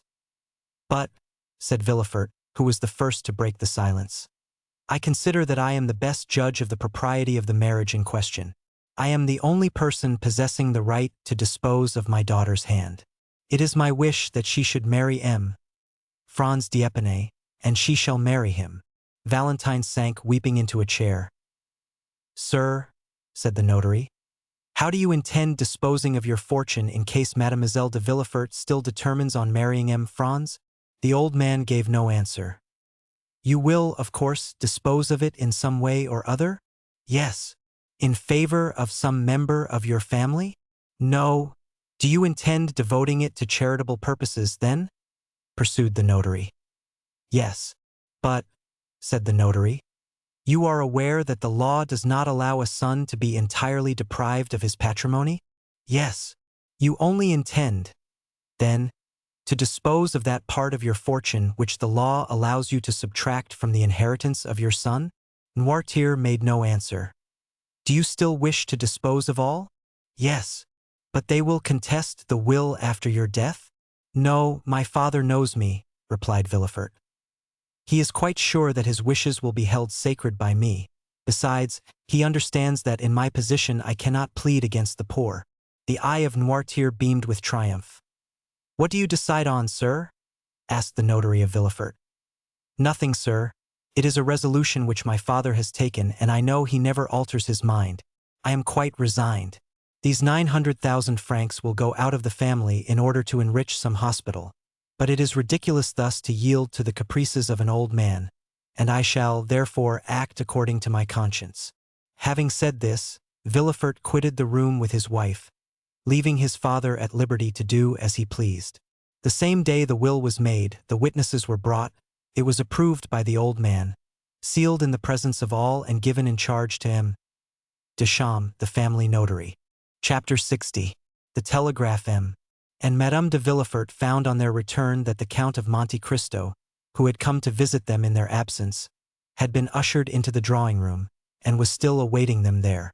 Madame de Villefort, who had not yet sufficiently recovered from her late emotion to allow of her entertaining visitors so immediately, retired to her bedroom, while the procureur, who could better depend upon himself, proceeded at once to the salon, although M. de Villefort flattered himself that, to all outward view, he had completely masked the feelings which were passing in his mind. He did not know that the cloud was still lowering on his brow, so much so that the Count, whose smile was radiant, immediately noticed his somber and thoughtful air. "Ma foi," said Monte Cristo, after the first compliments were over. "What is the matter with you, de Villefort? Have I arrived at the moment when you were drawing up an indictment for a capital crime?" Villefort tried to smile. "No, Count," he replied. "I am the only victim in this case. It is I who lose my cause. and it is ill luck, obstinacy, and folly which have caused it to be decided against me." "To what do you refer?" said Monte Cristo with well-feigned interest. "Have you really met with some great misfortune?" "Oh, no, monsieur," said Villefort with a bitter smile. "It is only a loss of money which I have sustained, nothing worth mentioning, I assure you." "True," said Monte Cristo. "The loss of a sum of money becomes almost immaterial with a fortune such as you possess, and to one of your philosophic spirit." "It is not so much the loss of the money that vexes me," said Villefort, "though, after all, 900,000 francs are worth regretting. But I am the more annoyed with this fate, chance, or whatever you please to call the power which has destroyed my hopes and my fortune, and may blast the prospects of my child also, as it is all occasioned by an old man relapsed into second childhood." 30183 "What do you say?" said the Count. 900,000 francs? It is indeed a sum which might be regretted even by a philosopher. "And who is the cause of all this annoyance?" "My father, as I told you." "M. Noirtier? But I thought you told me he had become entirely paralyzed, and that all his faculties were completely destroyed." "Yes, his bodily faculties, for he can neither move nor speak. Nevertheless he thinks, acts, and wills in the manner I have described. I left him about 5 minutes ago, and he is now occupied in dictating his will to 2 notaries. But to do this he must have spoken? He has done better than that. He has made himself understood." "How was such a thing possible?" "By the help of his eyes, which are still full of life, and, as you perceive, possess the power of inflicting mortal injury." "My dear," said Madame de Villefort, who had just entered the room, "perhaps you exaggerate the evil." "Good morning, madame," said the Count. Bowing, Madame de Villefort acknowledged the salutation with one of her most gracious smiles. "What is this that M. de Villefort has been telling me?" demanded Monte Cristo, "and what incomprehensible misfortune?" "Incomprehensible is the word," interrupted the procureur, shrugging his shoulders. "It is an old man's caprice. And is there no means of making him revoke his decision?" "Yes," said Madame de Villefort.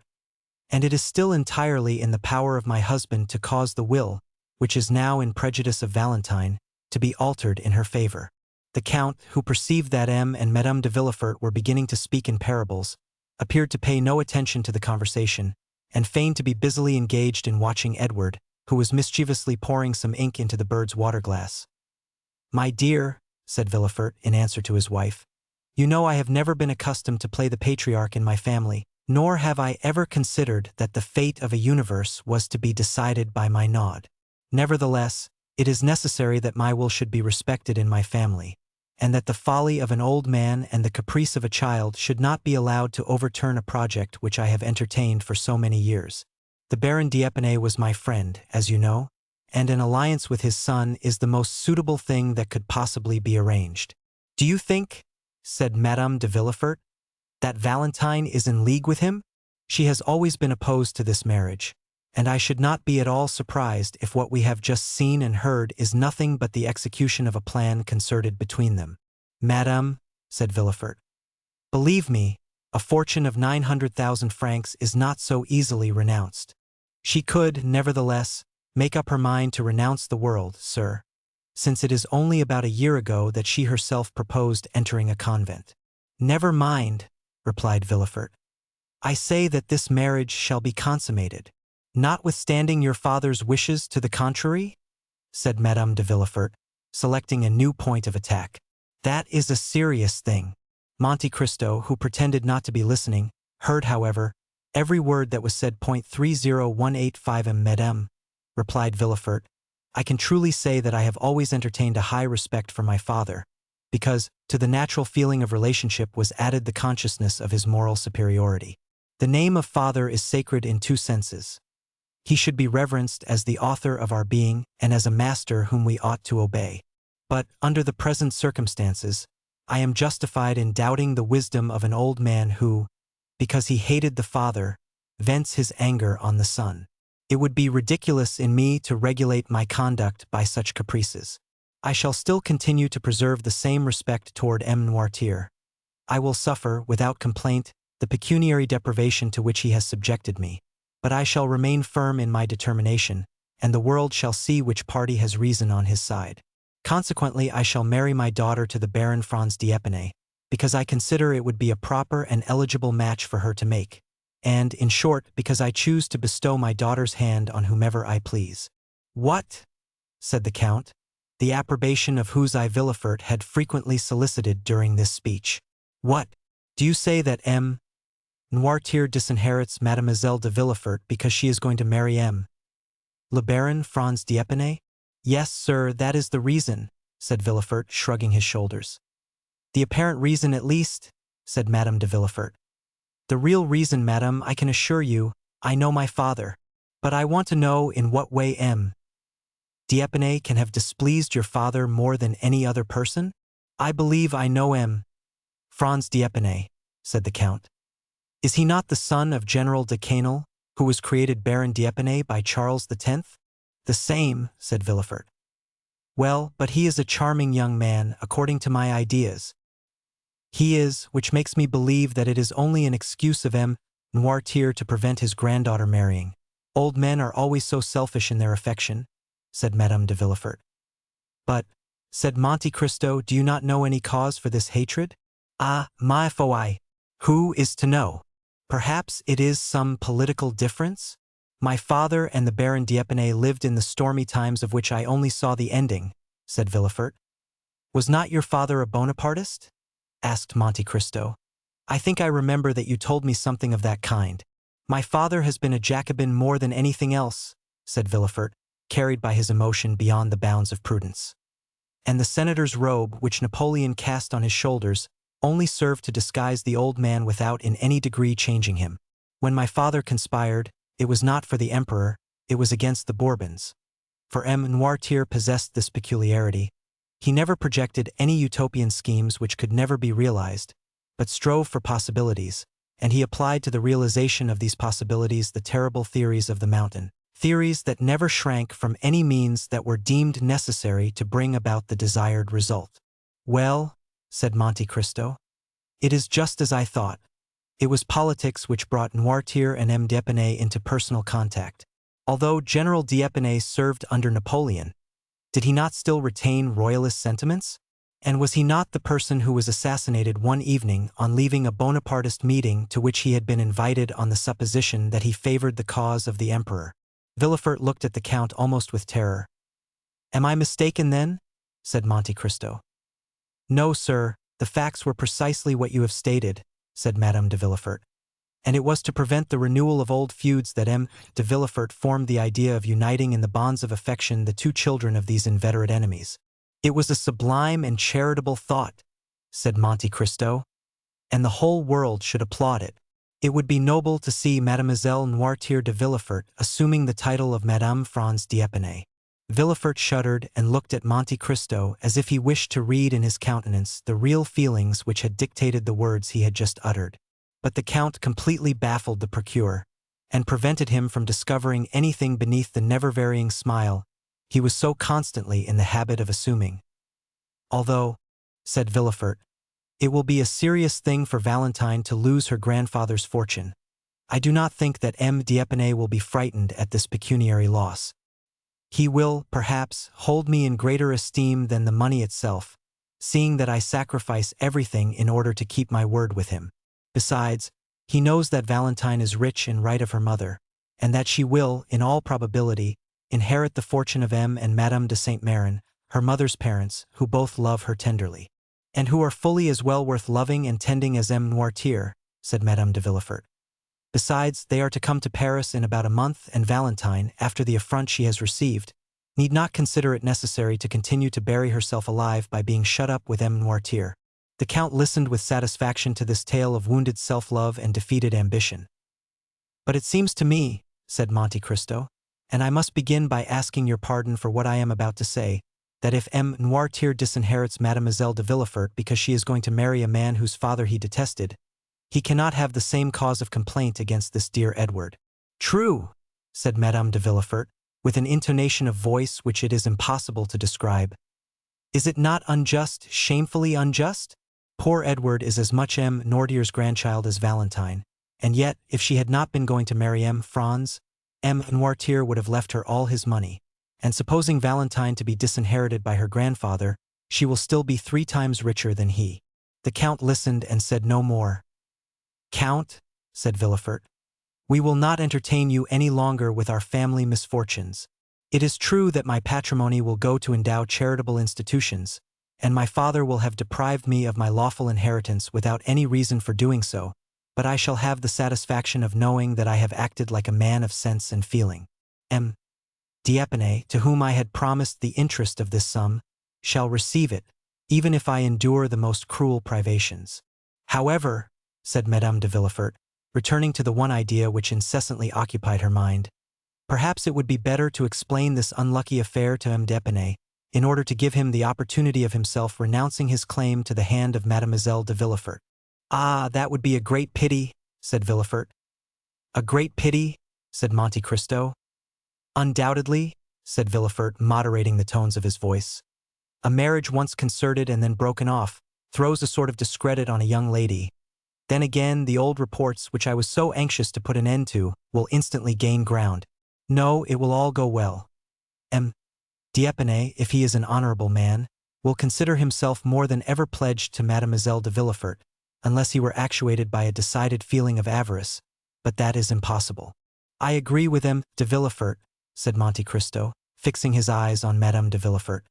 "And if I were sufficiently intimate with him to allow of giving my advice, I would persuade him, since I have been told M. d'Épinay is coming back, to settle this affair at once beyond all possibility of revocation.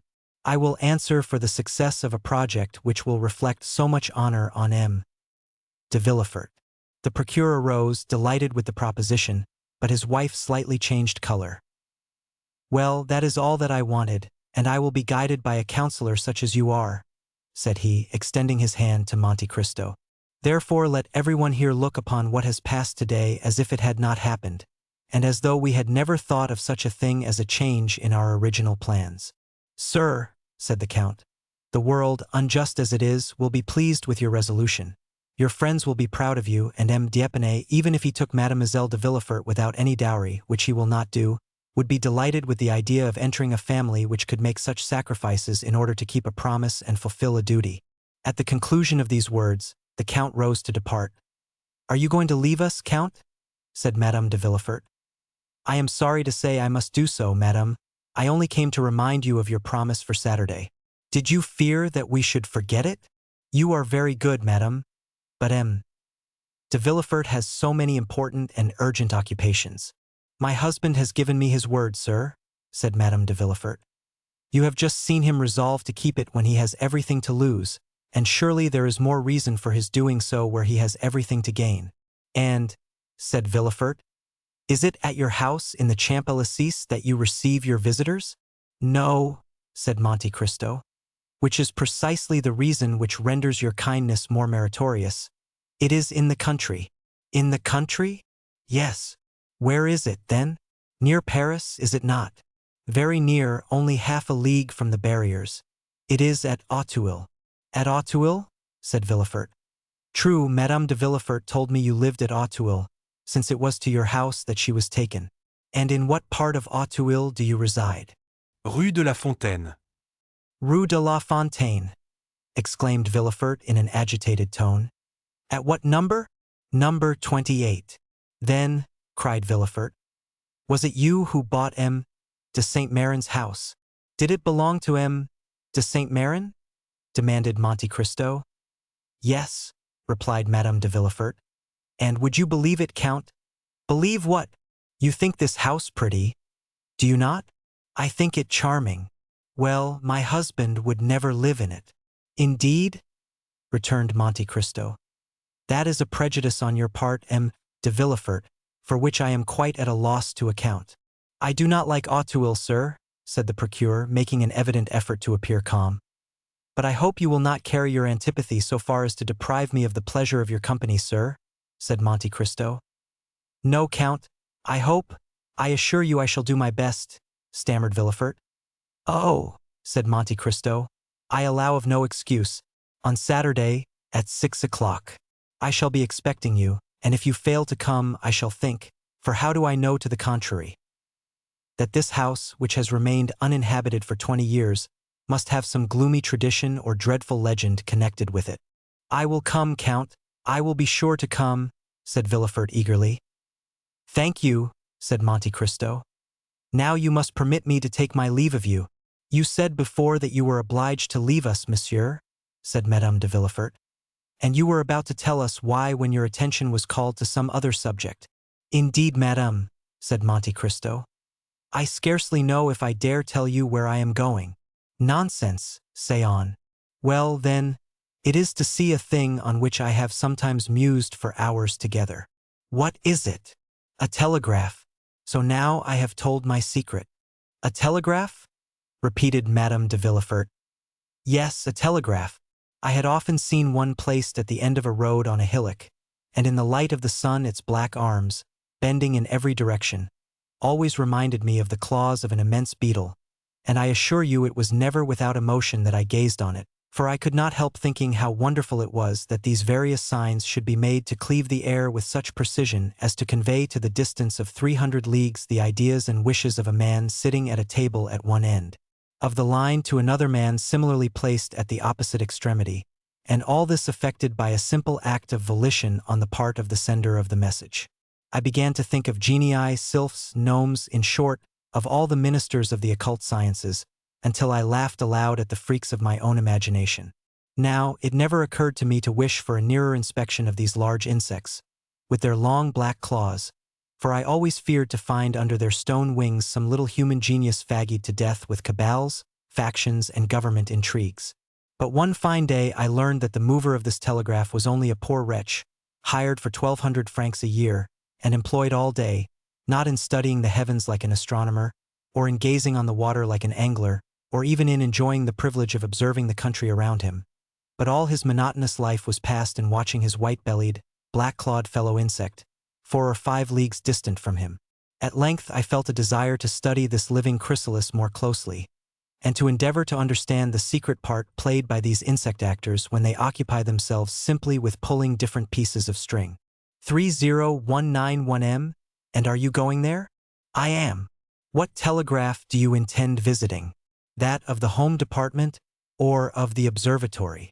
Oh no, I should find there people who would force me to understand things of which I would prefer to remain ignorant, and who would try to explain to me, in spite of myself, a mystery which even they do not understand. Ma foi, I should wish to keep my illusions concerning insects unimpaired. It is quite enough to have those dissipated which I had formed of my fellow creatures.